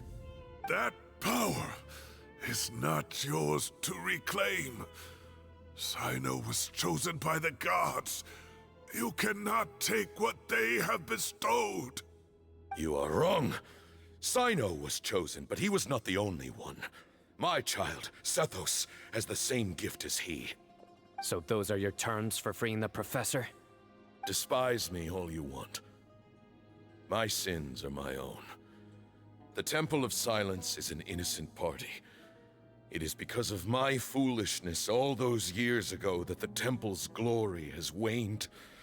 And now I must take responsibility for the decision I made back then. So what you're saying is, the power of one Ba fragment is not enough? You're asking me to return the one in my possession, so it can be implanted in him instead? Divine power causes great suffering to those who wield it. How do you know that Sethos would be able to withstand it? He is no longer a small child. But regardless, this burden is ours to bear, and your objections mean little given that you turned your back on us long ago. Both my heart and mind are telling me that what you are proposing is a terrible idea. However...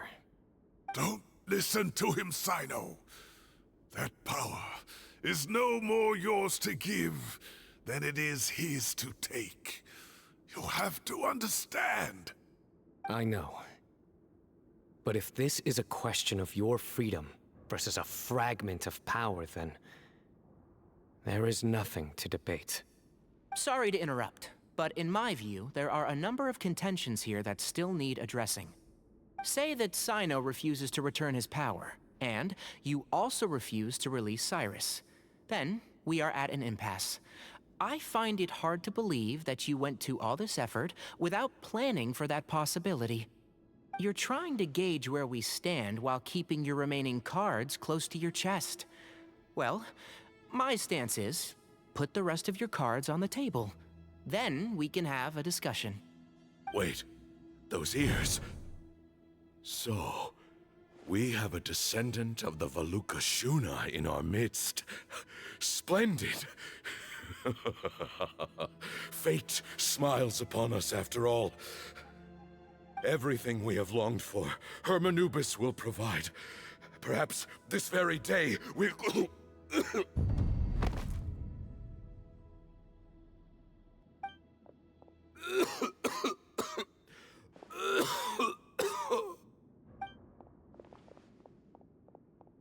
Why is he coughing so much? He looks like he's in really bad shape.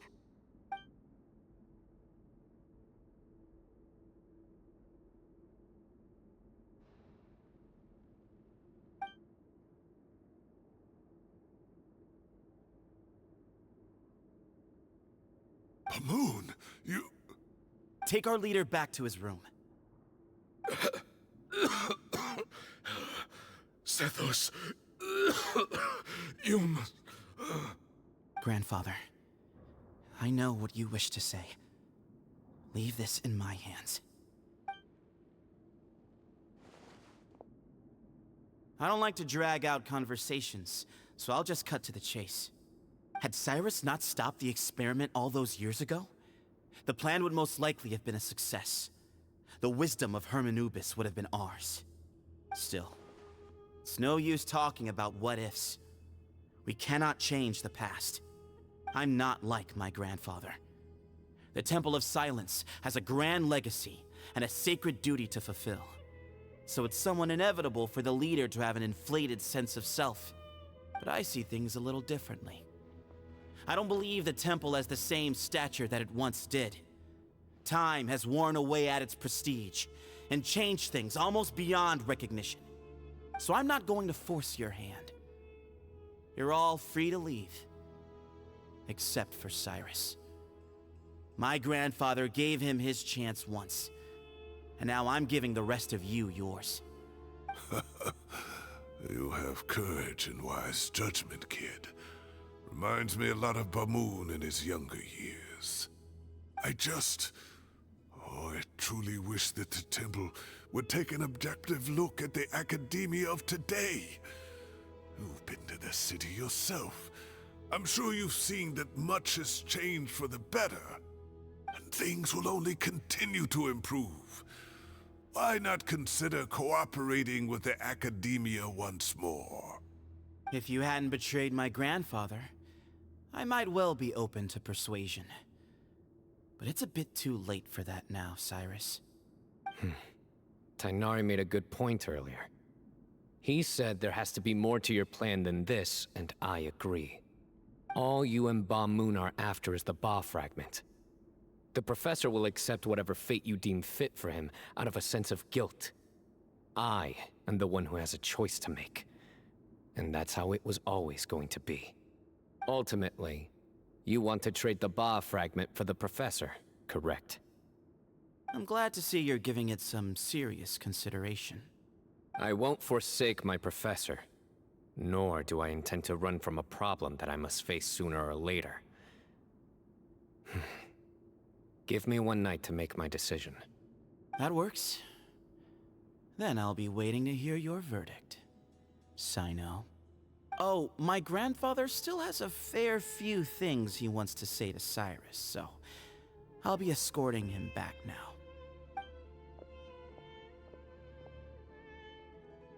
Are you sure about negotiating with him? I need to think this through. Everyone, let's meet again later tonight. Until then, take some time for yourself. All right, well, don't put too much pressure on yourself, Cyno. If you need any help working things out, just come and find us.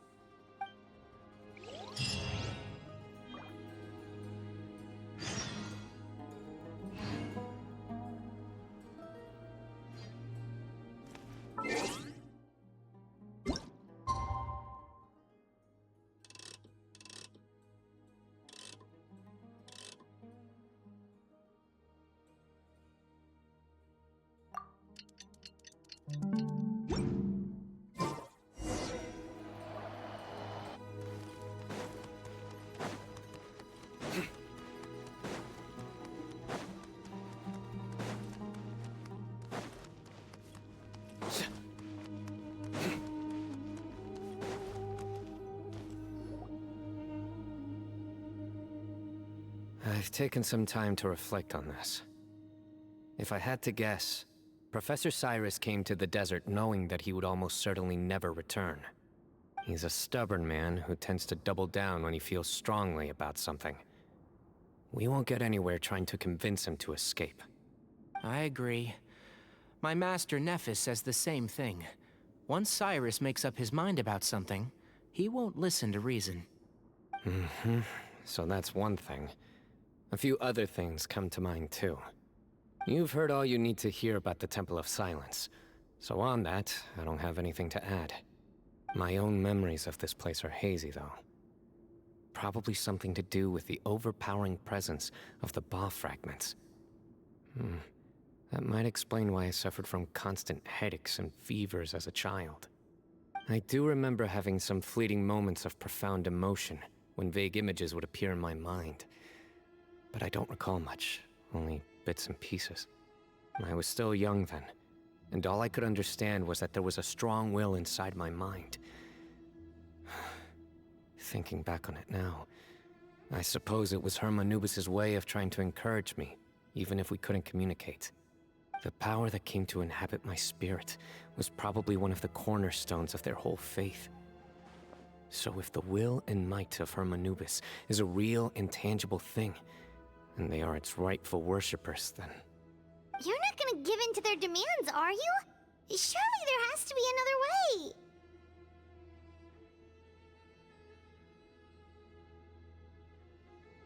No. I have no intention of returning it. I need this power to protect Sumeru. But the temple has the right to make the final decision over its fate, since it belongs to one of the 7 pillars of King Deshret. So I will challenge them head-on, and win the right to wield this power for myself, fair and square. This reminds me of something Alhaitham mentioned to me just before we left. He said that the Temple of Silence was originally founded by the ruling elite of the day. Traditionally, such organizations are bound by a strict and ancient code of nobility. Kaveh has made similar observations about the desert tribes from his work trips there. He says many of them have their own internal rules. They talk about the importance of never dishonoring their tribal bonds, or the rules laid down by their ancestors. I think we could turn that to our advantage. Go back to them with a proposal of our own. Wow, and just like that, we've turned the tables on them! Looks like we have the same idea. Turn it back on them now while we still can, in terms that they cannot refuse. That's how we win this. Great. And I know just how to start the conversation. Let's go find Sethos.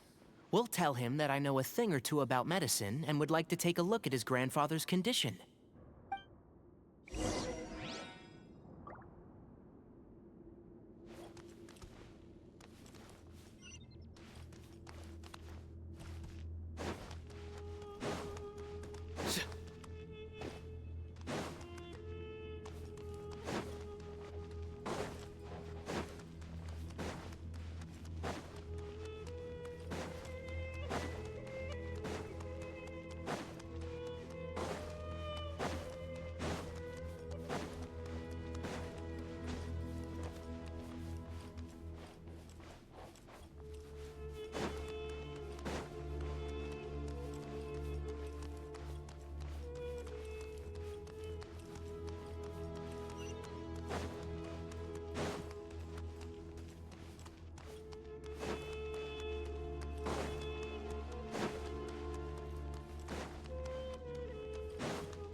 Sethos, let's talk. Have you made up your mind? We'll get to that, but first, I have some degree of medical training, so I was wondering if you might let me take a look at your grandfather? I have no objections, although we do have our own doctors here. I doubt you'll be able to tell us anything we don't already know. Only one way to find out. Follow me. Keep your voices down. We don't want to disturb him.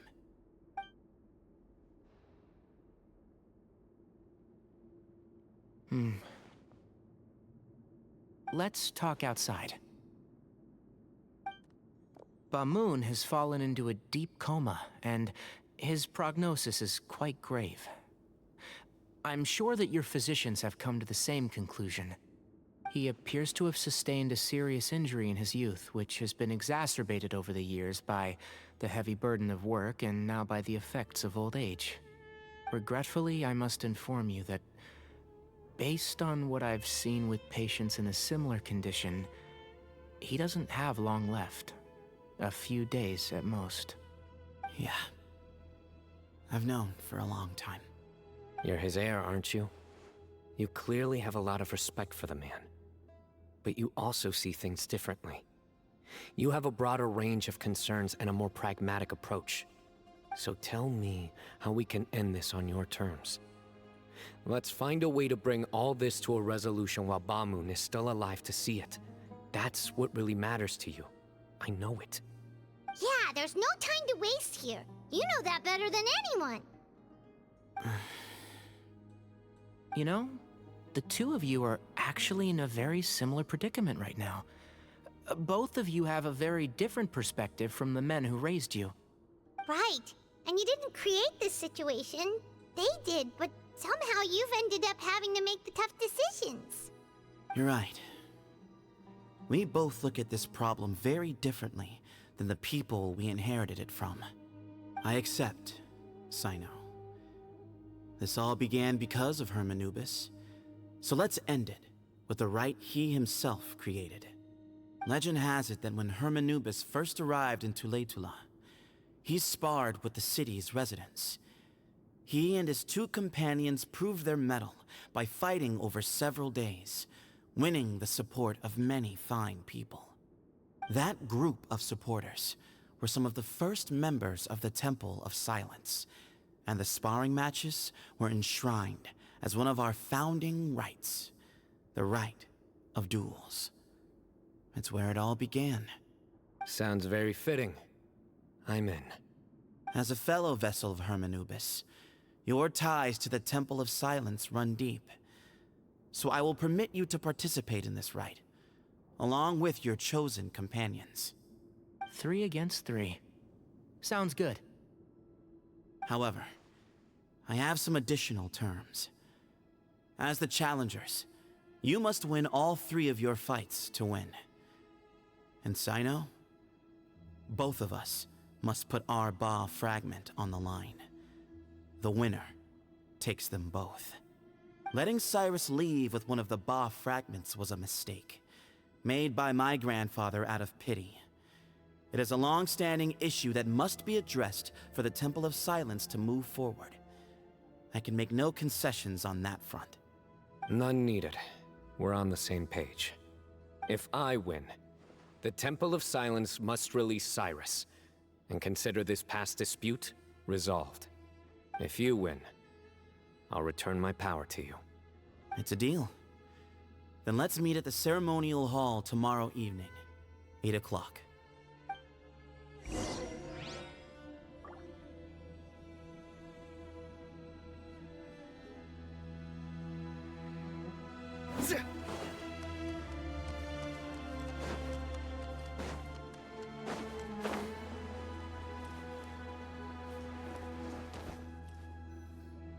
Well, after how that went, there's definitely no turning back now. There never was. Turning back hasn't been an option for me since the moment the professor slipped away to return to the desert. You have to win. You need this power, both as General Mahamatra and for yourself. Yeah, that's right! Besides, it stayed with you ever since you were a small child. Surely that's a sign it thinks of you as its rightful owner. Both as General Mahamatra and for myself. Yeah, when you put it that way. I've had to overcome a lot to tame this power and claim it for myself. Not everyone could have done that. Exactly!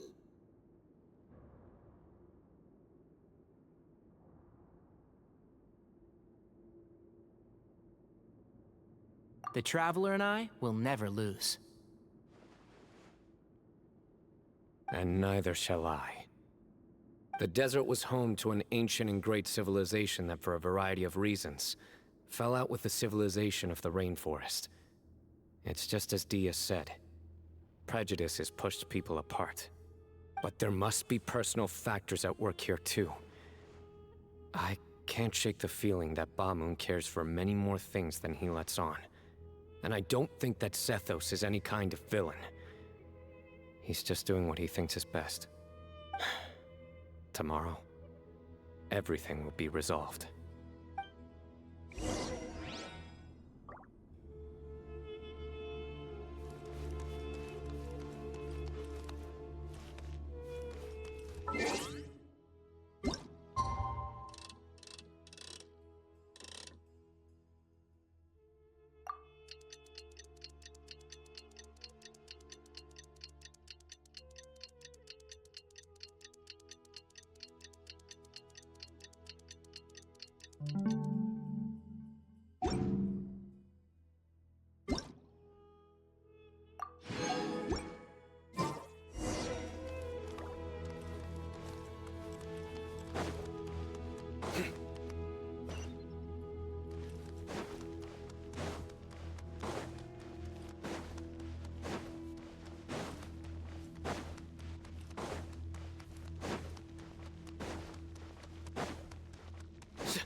We gather on this day to perform once more the rite of duels, with the greatest of all sages, Lord Hermanubis, as our witness, for his power and authority is present in our midst.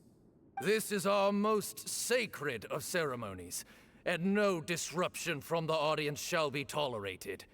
It is incumbent upon all to observe the duel with the utmost respect and reverence throughout the proceedings. Representing the Temple of Silence, the Defenders.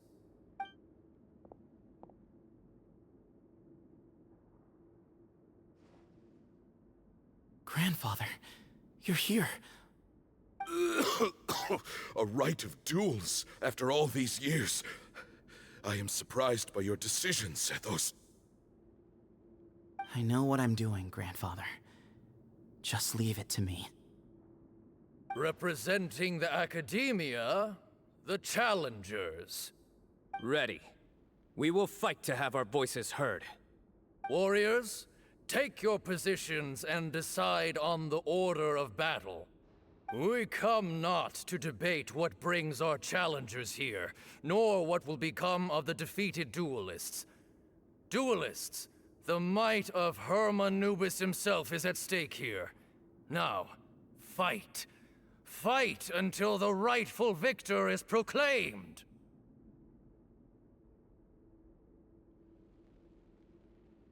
Huh? Are you sure? I agree. He's very strong. Sending him out first will definitely intimidate the opposing side. Okay, then you're second. Sure. We have decided. So have we. Let's begin. Duelists of the first bout, please step forward.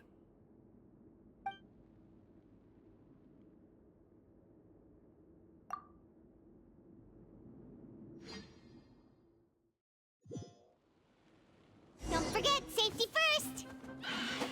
Hey, you there! You better play nice with them or Paimon will make you regret it.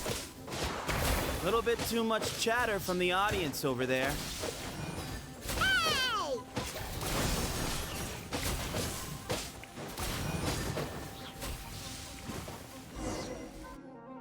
A swift end to the first bout.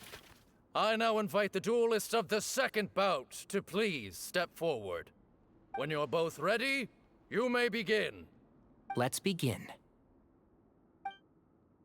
Watch out!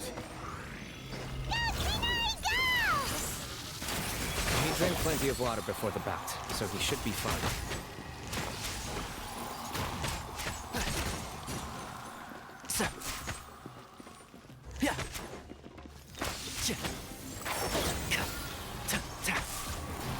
Yeah.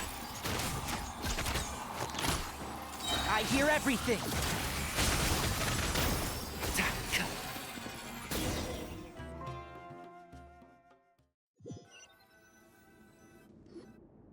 Thus ends the second bout. We will now move to the third bout. Duelists, please step forward. I'm ready.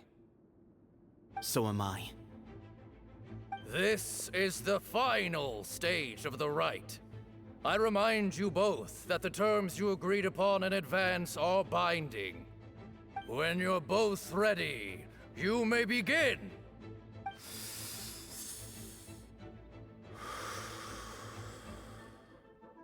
I am Sethos, vessel of Hermanubis, grandson of Bamoon, the leader of the Temple of Silence. For many years, we have kept our covenant with Lord Hermanubis by guarding the secrets of King Deshret. And even in our darkest hour, when we could not see a way forward, we chose not to abandon hope, but to embark on a brave new experiment so that we might prevail. We earnestly sought Lord Hermanubis' wisdom and power, longing to see his spirit and his light descend upon us. Now, I will fight to become the rightful wielder of that power! I am Cyno, General Mahamatra of the Academia, student and successor of Cyrus, the Sage of Spantamad. I fight in defense of my power, my professor, and my nation. And you. I think you left some things unsaid. This is a sacred duel, and Hermanubis is watching. So bare your soul. Everyone, old and young, fit and frail, they're all waiting to see how this duel will end. My grandfather is a wise leader. He is also known to be a ruler who is not afraid to get blood on his hands. I understand his beliefs well, and I know what he expects of me. But our faith has held us back for too long. After I grew up, I went to the rainforest once, and I saw for myself the people of the city. Times have changed. The people of Sumeru are happier and more free now than in the past. I thought about this as I stood at one of the tallest points in the city, gazing down at the streets below. Then I thought of you, Cyno. You and I both wield the same power, yet the lives we lead could not be more different. Each Ba fragment of Hermanubis stands for something different. Might, glory, or one of many other secrets that have yet to be revealed. I once thought that the nature of our fragments must be what makes us so different from one another. But maybe it's that you've found your answer, and I am still searching for mine. I am more than just a warrior. I am my own person. Exactly. The name Hermanubis has left its mark on both of us, shaped the course of our lives. We are his vessels, and yet we are more besides. So show me your answer, Cyno. Show me I can be more than my faith, more than the power I wield. Show me the person I can become!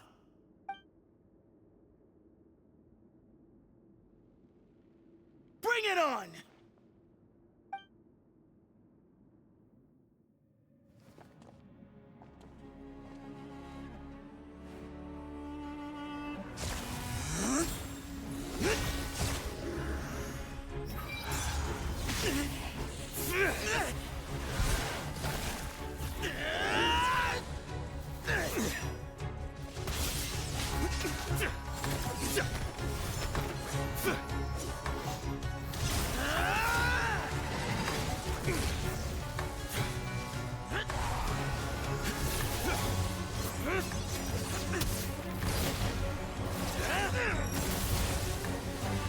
That's all you've got? What happened to searching for your answer?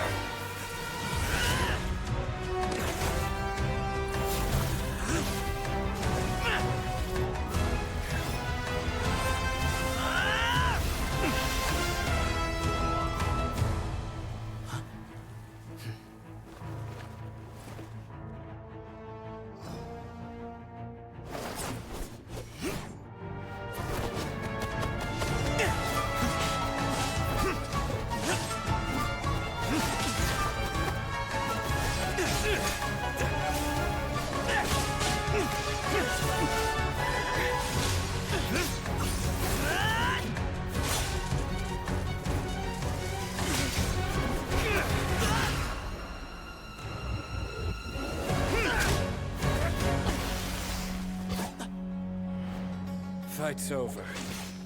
Do you yield? You won. Well then, looks like you found your answer.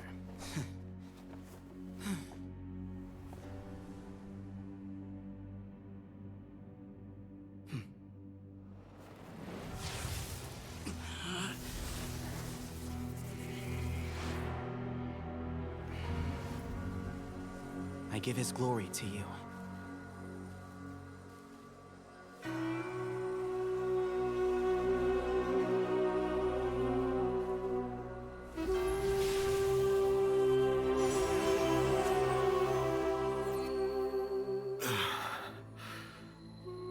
I've seen that light. That is the light of our Lord, the great Hermanubis, priest over all other priests. His spirit dwells within that lightning, and his will lives on. Once a warrior of Tighnari, he emerged from the barren desert sands to serve the god king Al-Ahmar. After the death of the god king, Hermanubis gathered his followers and the Tighnarian priests and led them to the city of Tula. There, they founded the Temple of Silence, and from that day forth, we became stewards of all knowledge that survived from King Deshret's civilization. Barely a century passed before war ravaged the desert. One by one, Eremite leaders took up arms against each other in battles that would devour what little remained of their civilization. Only the wise city of Tula was spared under the guiding hand of the Tighnarians. But peace did not last. Coveting the knowledge of King Deshret, the beasts set their eyes on Tula. The king of Gurabad laid siege to the city and ordered the sages to surrender to him the Temple of Silence as proof of his victory. The ruling elite colluded with their oppressors, betraying the temple so as to hold on to their rule over the city. They declared that the knowledge guarded by the temple was the true cause of corruption. These were dark days, and we faced enemies on all sides.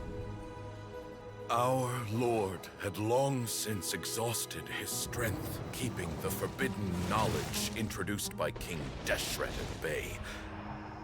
To ensure the temple's continued survival, he broke his being into many pieces and began the ceremony of Hermanubis' legacy, bestowing his power upon his mortal followers.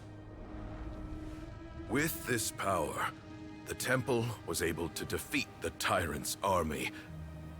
Yet, we were not hailed as heroes. Strange and unfamiliar as this power was, it struck fear into the people's hearts and drove them to reject us. In the end, the people of the temple and the Tule Tula Tighnarians left the city for good and made their way to the rainforest. What followed next was inevitable. The elite of Tule Tula fell and were decimated. War engulfed the desert. And we wandered from place to place, always in hiding, all the while keeping close watch over our secrets and staying true to our mission. Betrayal forced us out of the desert and into the forest. Then mistrust drove us from the forest into the desert once more. We have lived in exile for far, far too long. Yet, today, the Temple of Silence has borne witness to the glory of Hermanubis once more. Thank you.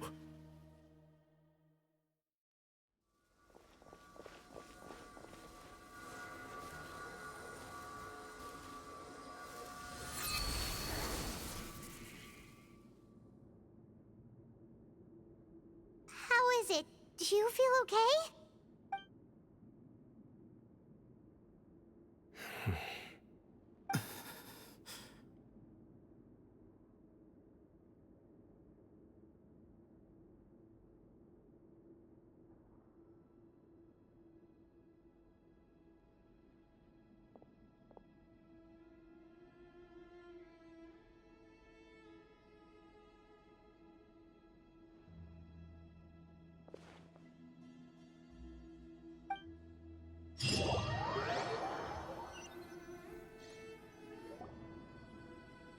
Grandfather.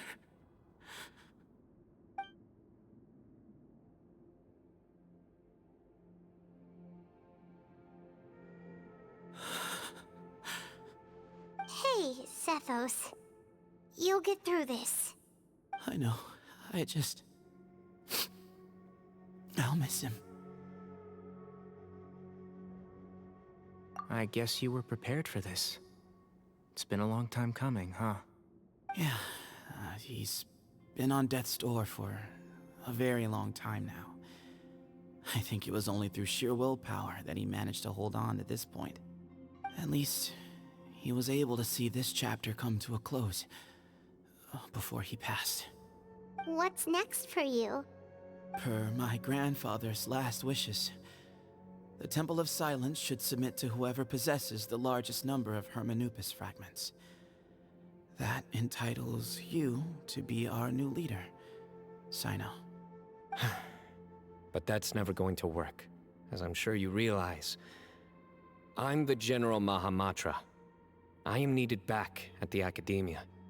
I did foresee this possibility, and I gave it some thought. The fact is, I know next to nothing about the staff, records, and environment here. As such, I am ill-suited to be your leader, Sethos. I believe the honor should go to you. Were it not for this duel, or indeed if you had other intentions, the Ba fragments would most likely be in your hands by now. I'm sure Bamun never meant for anyone but you to be his successor. You really think so? I do. Still, I didn't think Bamun looked very surprised by the final result. Perhaps he had an inkling that this would be the way things end.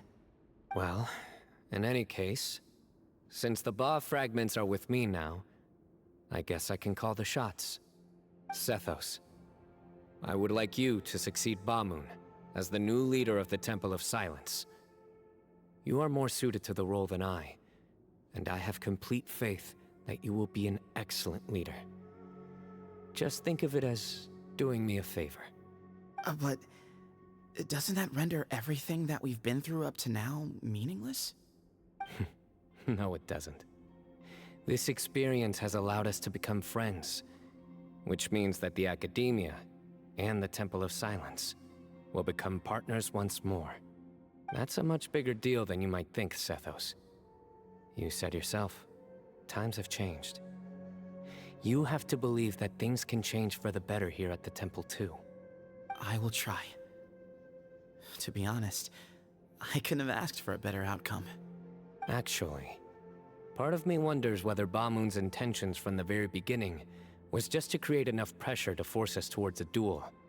That way, no matter who won, one of us would have to surrender our Ba fragment, and the power of Hermanubis would be concentrated in one single person. Had you won, the Temple of Silence would have doubled its strength. And were I to win, he correctly anticipated that I wouldn't suddenly drop everything to become the leader of the temple, much less integrate the temple into the Academia by force.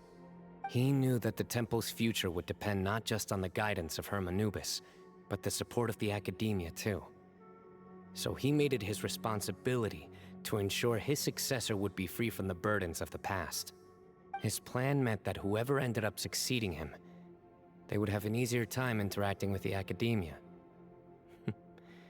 With one single letter, he lured out the professor. No matter what happened after that, it would result in a net benefit to the temple. And here I thought the General Mahamatra wouldn't care for all these trivial details. You're absolutely right. Grandfather and I considered this from every angle. We had to find a way to mend our relationship with the Academia. In that sense, the right of duels was just a means to an end. Thank you for everything, Cyno. As a gesture of our gratitude, to those that you and Lesser Lord Kusanali deem worthy, I will grant the honor of access to the Temple of Silence for their pursuit of knowledge. The Temple of Silence has a wealth of information on King Deshret's civilization, more than any other organization in existence today. In times when you need information that only we can provide, we will be here to support you. But you must be exceedingly careful with your selection of candidates, lest you lead humanity to repeat the same mistakes. By the way, Tighnari, my grandfather was so happy to see you. You are a descendant of the Veluka Shuna, and we are the heirs to the will of Hermanubis. The story goes that King Deshret chose the sage Hermanubis from among the Tighnarians and appointed him as his familiar. He went on to fight many valiant battles with his Tighnarian companions. They always stood by each other, from the founding of the Temple of Silence to the fall of Tuletula. The Tighnarians who left Tuletula joined their human counterparts in the rainforest. A few centuries later, when some of the group returned to the desert, many of the Tighnarians chose to stay and put down roots in the rainforest. In all likelihood, those were your ancestors. How fascinating. My father once mentioned that I was named after the Tighnarians, but I never knew that my forebears had such a history with the Temple of Silence. I like this story. By the way, has anyone seen Cyrus? Yes, Cyrus. You'll probably find him in my grandfather's room.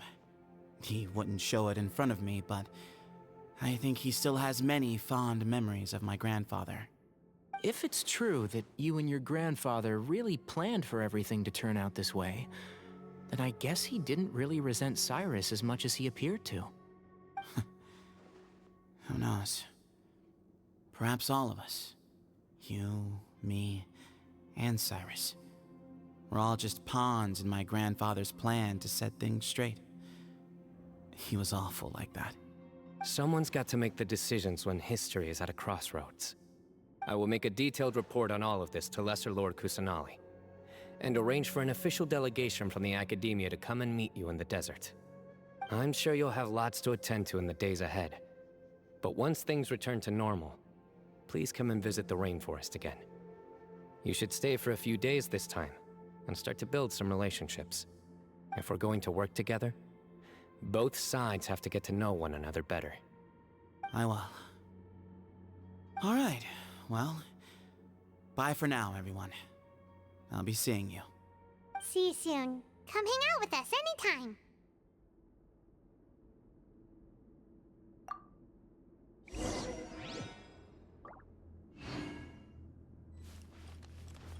Grandfather, we did it. We achieved what we set out to do. From this day on, the Temple of Silence has the chance to work with the Academia once more. Real change, real opportunities. They are now within our grasp.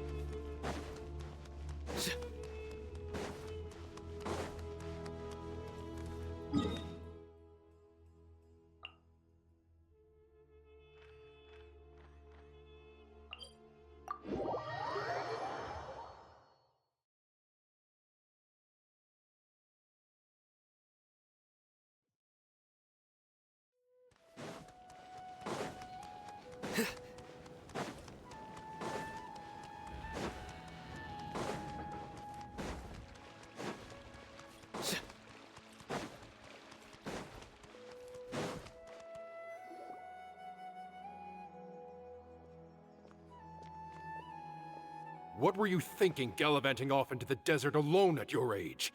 What if you take the bucket, You told not a soul what you were up to, designated nobody to handle your affairs, and left everyone scrambling frantically to try and figure out how on earth to clean up the colossal mess you'd made. Oh, please, will you stop your yelling? What other choice did I have? What do you mean, what other choice? Do you mean to tell me that after all your years of learning, and sagehood no less, the only idea you could conjure up in that white-haired walnut of yours was to shoot off into the unknown like some hot-headed 20-year-old adventurer? A one-man suicide mission, That's the best idea that one of the finest minds of a generation could come up with, is it? It astounds me that you survived the journey, and you're lucky that Ba Moon didn't finish you off when you arrived. All right, all right. Honestly, the way you're going off on me, it's like you wish you'd been there to lend him a hand. Does it mean nothing to you that I'm your colleague and former classmate? I've got nothing more to say. What's the point of berating an old bag of bones? What do you mean, bag of bones? I'm a flesh-and-blood hero who, despite his old age, saved our General Mahamatra from being stripped of his powers. Okay, look. Fine, I admit it, I was in the wrong. How can I make it up to you? What about, a month's work at the Academia? 1 month? Try 3. Tighnari's master is really laying into Cyrus. Let's give them a wide berth.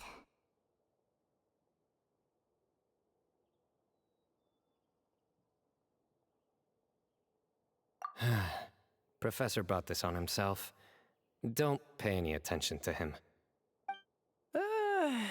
Wow, I haven't seen Master get this riled up in a long time. The last time he chewed someone out like this must have been back when I was still a student. I think I'll go around and update everyone, tell them the situation's resolved. Want to come with me? We can go for dinner afterwards. My treat. You in? Makes sense. I'm in. Hyman's coming too! Let's go!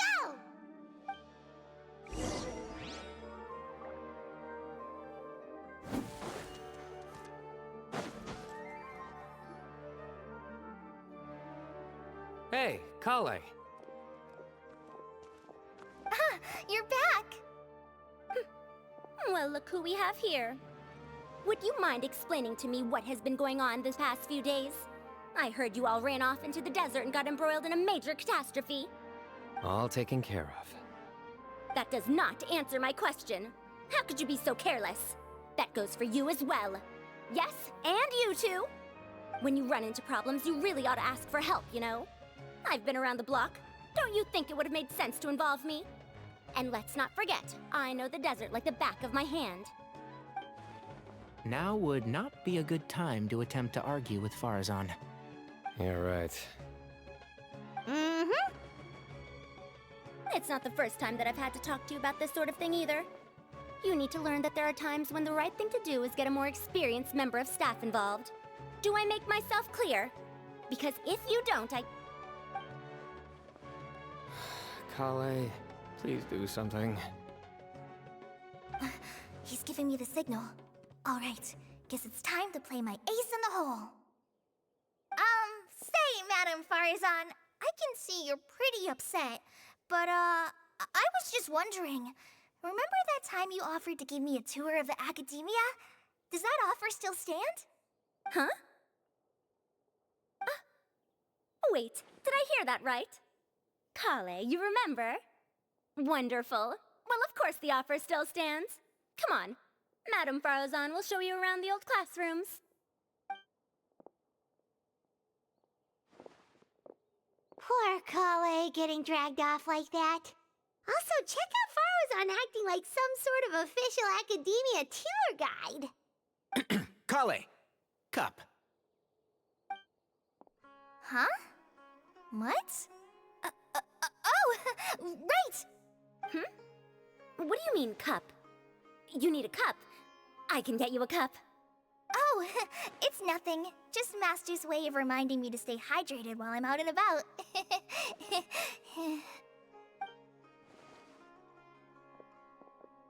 It's code for let's reconvene at the cafe. Tighnari and I used it while we were in school, and it's become something of a family tradition now. Oh, that's kind of fun. Mm-hmm. 2 people left. Let's bring them along too. Is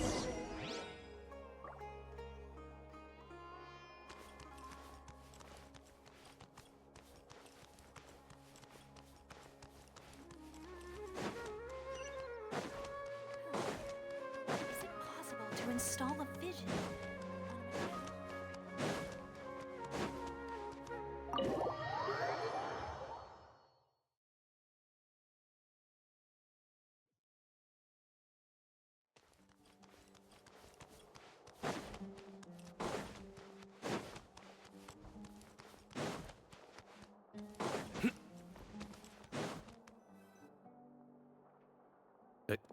Am I hallucinating?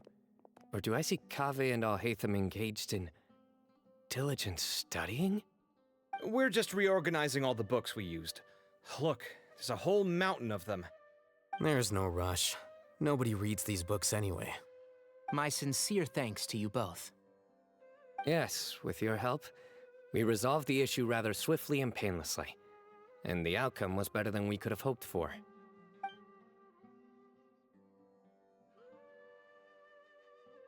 I see. The Temple of Silence resorted to rather unique means of self-preservation. It explains how they managed to remain hidden for so many years. And it sounds like they managed to preserve a whole load of ancient documents as well. I'd love to go check those out if I ever had the chance. That day will come. The Temple of Silence is a hugely important organization, and we'll be sure to maintain good relations with them in the future.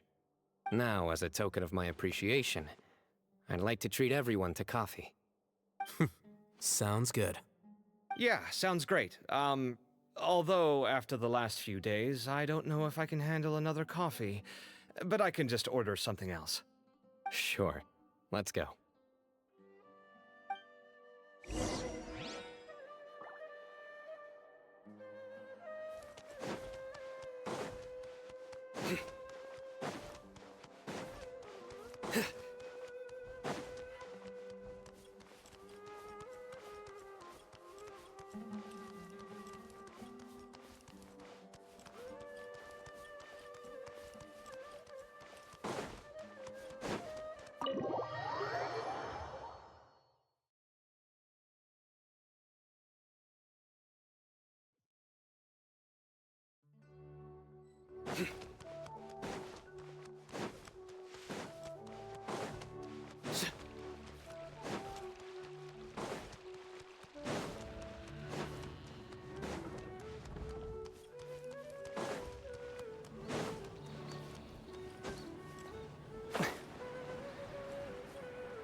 And then the Traveler just pounced on their opponent and knocked him right out cold. Then there was Tighnari. He put up an amazing fight too. We ended up winning all 3 bouts.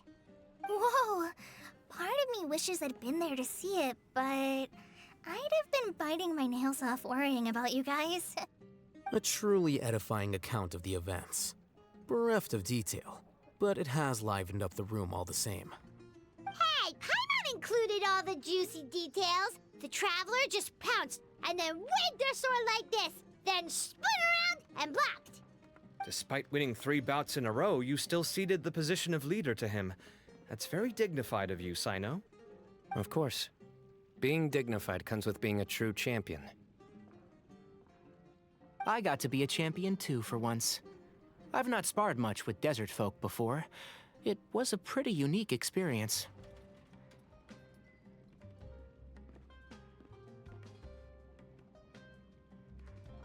Yeah! Huge place! It felt like something right out of an epic poem! Imagine this. It was like there was... Maybe save that one for later, Paimon. Dessert's here.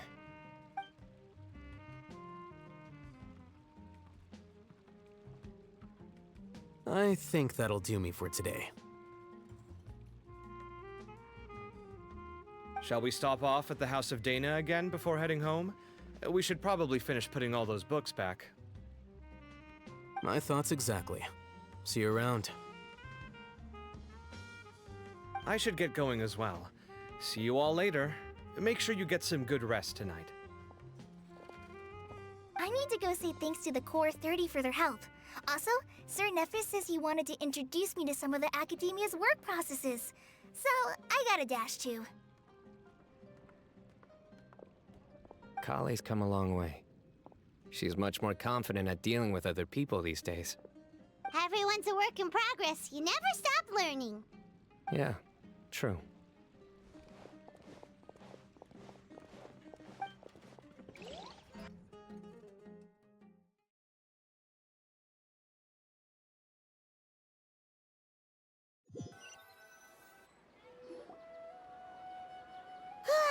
That was good. It feels like everything's finally wrapped up now. Life is all about these moments when you can finally relax and hang out with good friends after a job well done.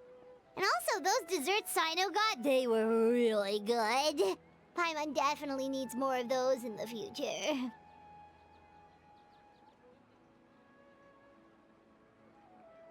Do you 3 have anything planned for the rest of the day?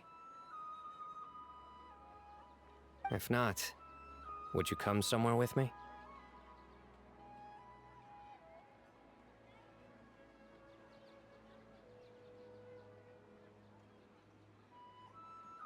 That's a secret for now. Wouldn't want to spoil the surprise. Okay. I think I can guess what you're talking about. It'll definitely be a nice surprise. Well, now Paimon's curious! Come on, let's go!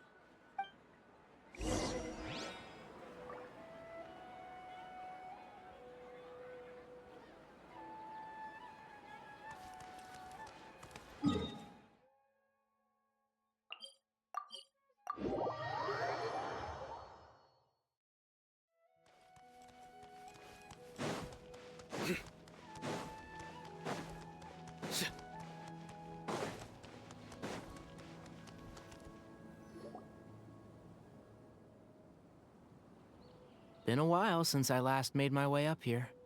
Wow, look at this place! We're so high up! Need any help?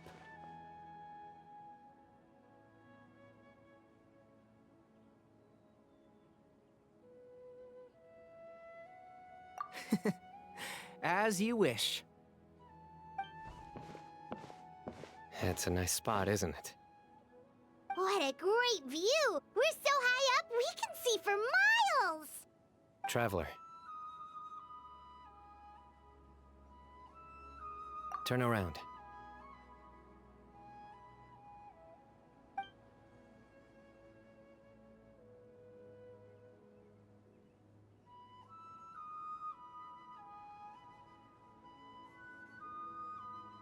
This is my secret base. Somewhere I only bring my best friends. When I was a student, I used to slip away and climb up here all the time, just to clear my head. I was quite young then, and hadn't made too many friends yet. Back then, I had a lot of the same questions that Sethos was asking.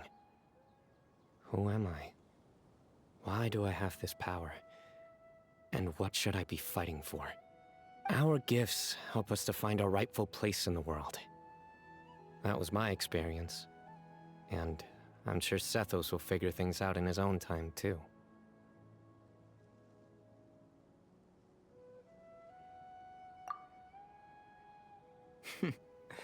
You two really are like brothers. I feel the same way.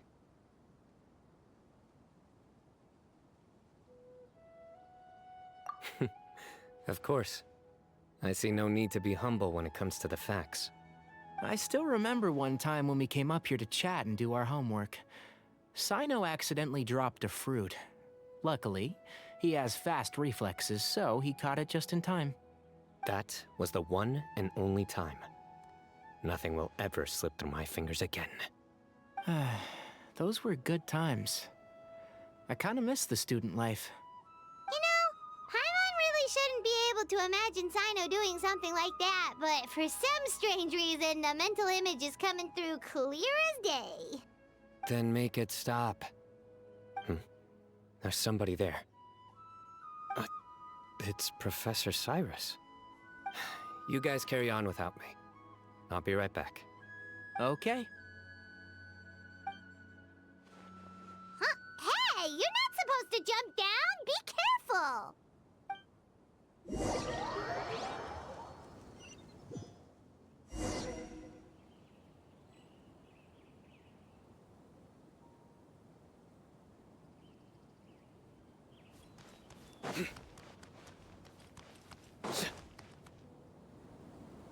Oh my days. I can't believe how stupid I look in this one. Professor, what are you muttering to yourself about? Cyno. Just the man I'm looking for. Guess what I found in some old notebooks? Some old photos? Can you believe it? This notebook was just sitting in a pile of odds and ends in the sage's office. I must have forgotten to take it with me, and no one's touched it since. It was still right there. I was at the Academia earlier to discuss my workload with Nephis. I swung by the old office to have a look around and just happened to cross it. Well, time flies. Look how tiny you are in this picture. Still a kid. You look quite young yourself in that one. Ah, it's this one. I remember that. Lisa took it, didn't she? Yep. Looks like her work, all right. Who else could have found just the right angle to make me look so unbelievably hideous? And this one. Looks like we're both dozing off. Oh, cheeky girl. Taking secret photos of us without our knowledge. Is there something you'd like to say to me, Professor? Like what? Like, these are good photos, aren't they? Hey, at moments like this, I hardly know where to begin. I can't pretend I'm a good person. Bamoon had every reason to despise me. And well, so do you if you feel the same way. Don't be ridiculous, you old codger. Is that not what you wanted me to say? Oh, I've dreamt of that place many times after leaving the desert. Sometimes I've dreamed that I was doing research with them again. And other times, I dream of the day they saved my life. Oh, it was one of the happiest times of my life. We all learned so much from one another. You've matured so much over the years, Cyno. Since you're my professor, I should save you some face by not calling you out on all the non-answers you just gave. So, I will do the right thing and keep my mouth shut. Good thinking. Take your own advice next time. Seriously, why bully an old man like me? I thought heroes were supposed to be gracious. Hey, wait, How did I not notice this one earlier? Lisa strikes again. Just how many did she take? Look how cute you were when you were little. I remember how well-mannered you were back then, too. Yeah, and look how serious and professional you used to be. Oh, I can't compete with you anymore. First you get better than me at the deadpan jokes, and now you're besting me at those little quips too. Don't say that. I still have a lot of respect for you. Huh, that's more like it. Hey, what would you say to meeting up with Lisa again sometime? I'd like that. Let's find a time and pay her a visit in Mondstadt.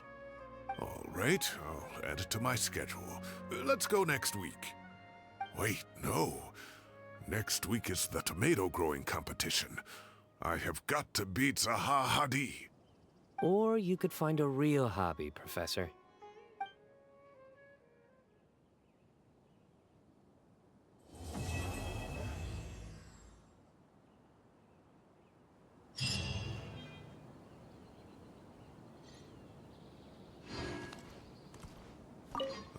Time has passed too quickly.